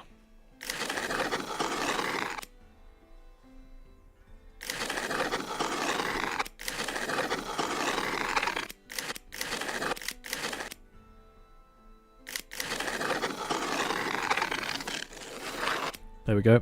Woodcutters. Their work is now complete. They won't move again now unless I really want to expand into another territory somewhere and do something a bit more grand, because I think that's more than enough space to work with to do something. I could chop this back a little bit, but it's okay.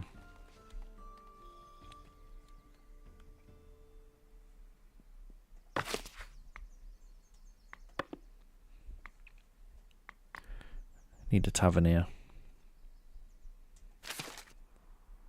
Am I storing berry brew? I should be able to store berry brew now. Berry brew. I think I can sell berry brew.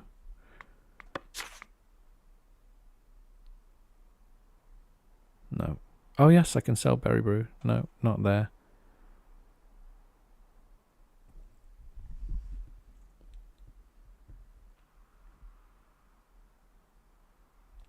No, I can't sell berry brew. I can only drink it. What a shame.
I just added another tax collector. If you right click on the coins, you get this pop-up that shows you all of the coins that you haven't collected. So if you see numbers here, especially high ones, 14, that's just been collected, but that's gold that you could have. So it's kind of like that's money left on the table in a way.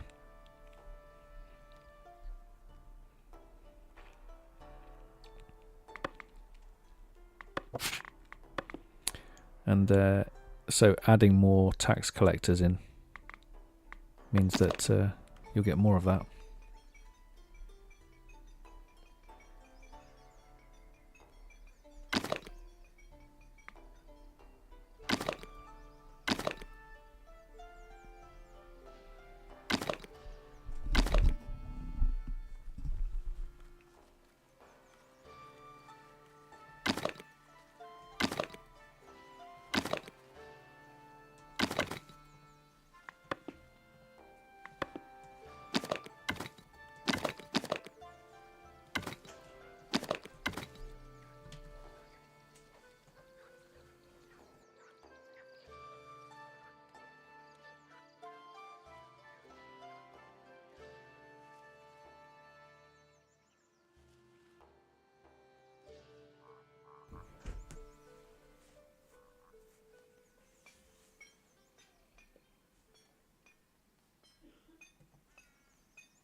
Oh, I can't put it off any longer. I'm getting it. Sorry, everyone. I said I wouldn't do that, but I just need to.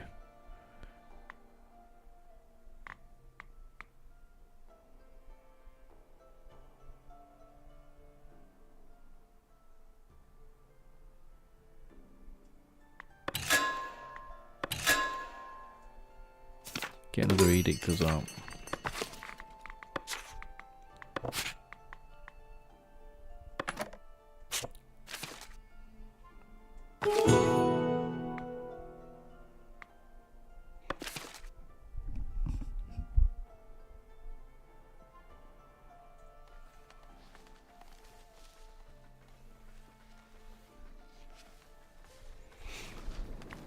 I think a house would look quite nice there.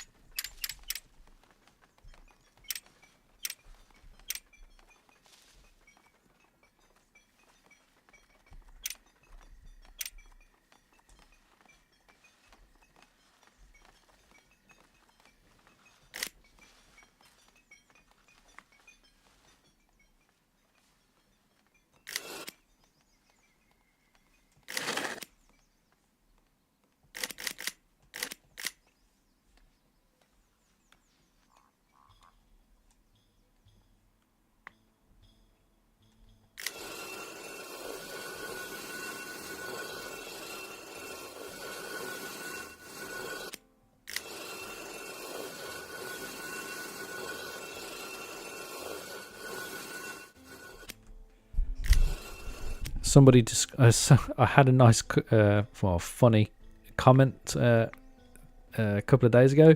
Somebody described my building style as the Bob, as the Bob Ross of Foundation, which I found hilarious.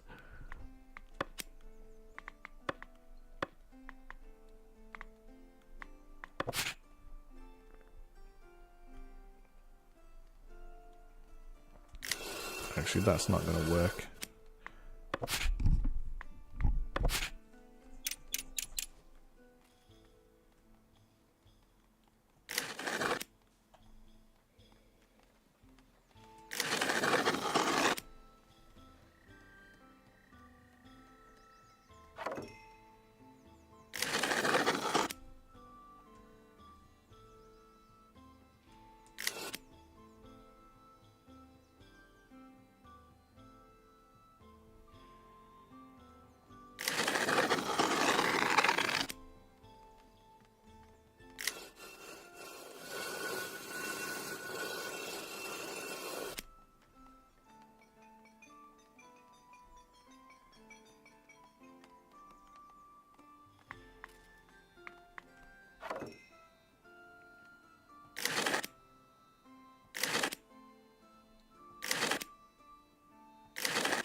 Oh, I need to get rid of this now, don't I?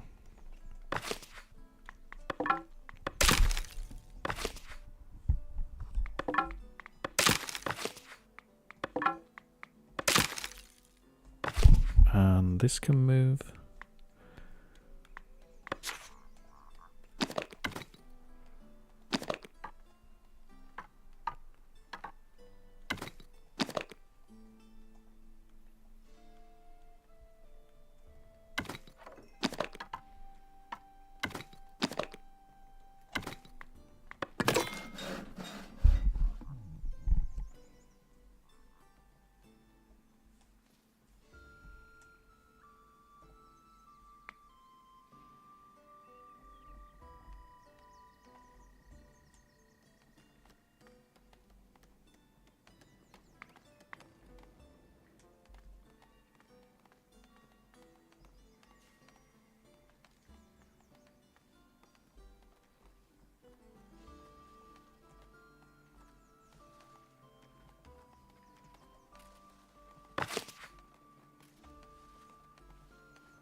That's interesting. Apparently I'm running out of wood.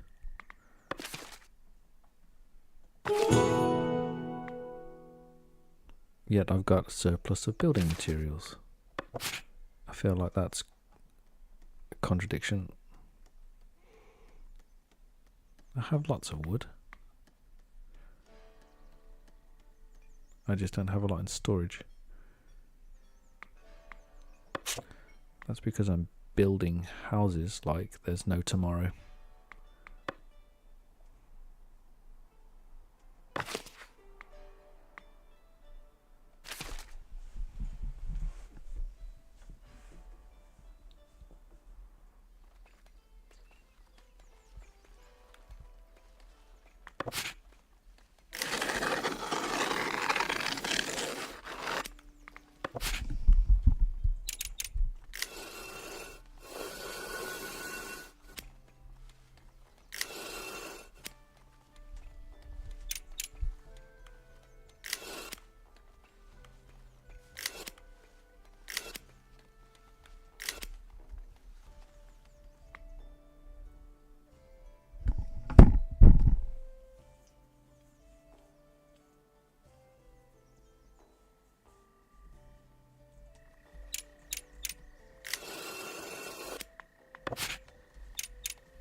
Pierre, glad that you could join. You've missed most of it though. I'm nearing my limit of concentration for playtime. I'm starting to feel quite tired. I've been at it for what, 3 hours maybe? No, longer than that. Yeah, 4 hours nearly.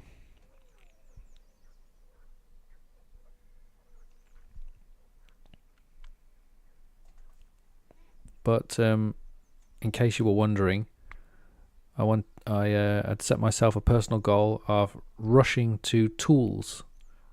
So I managed to do it. I think I did it in 2 hours, something along those lines.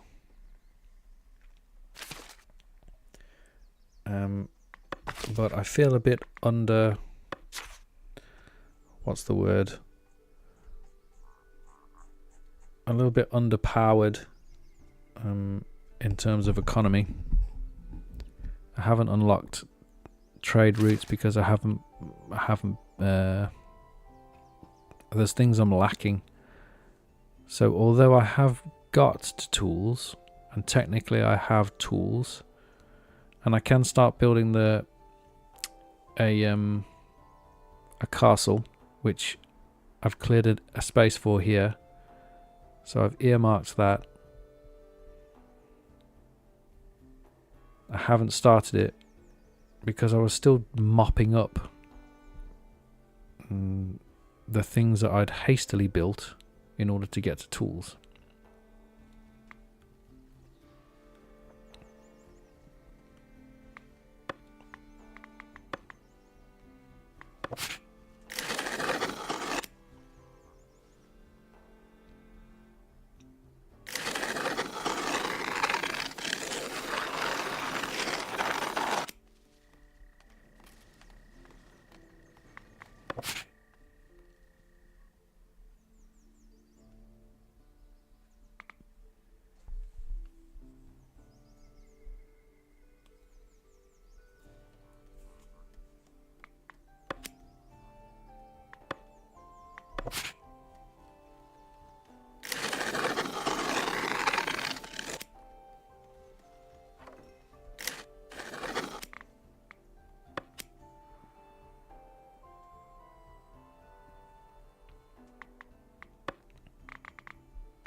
I don't like it. I'm not a fan of the watchtowers. I prefer the walls. Now I would like to come through here and clear all of this out and create a proper road through here. I want to change this.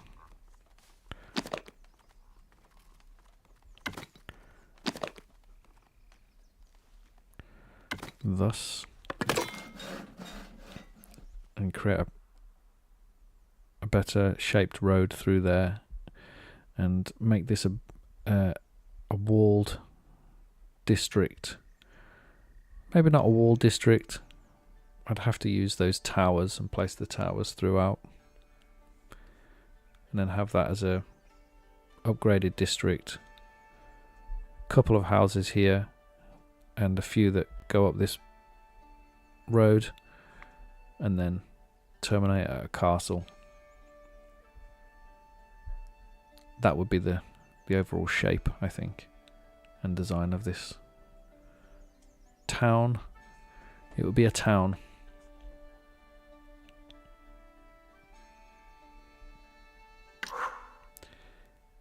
It would be a town because it's got a church, but it's not walled, and it has an okay population. Most medieval towns, a walled town, wouldn't have had a population of more than 300.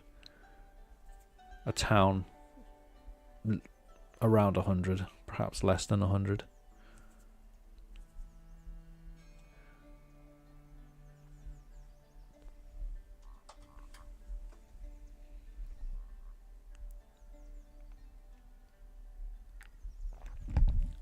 Greetings to you, sir.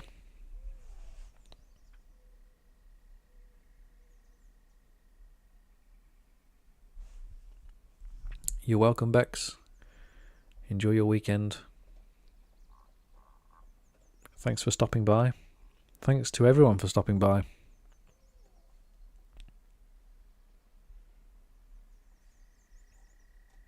I'll tell you what I'll do. I'll bookmark this build and come back to it another stream, and I'll continue what I've done here and do what I said a minute ago, which I'm not going to repeat because you can all listen to it on repeat if you want to, because I'm tired and I'm going to go to bed probably. So I think what I'll do is I'll just say, if you have been,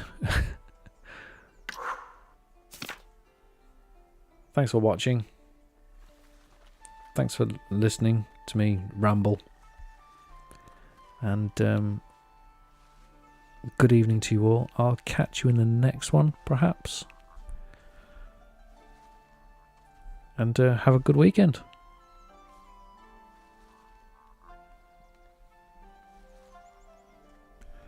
Ta-ta all.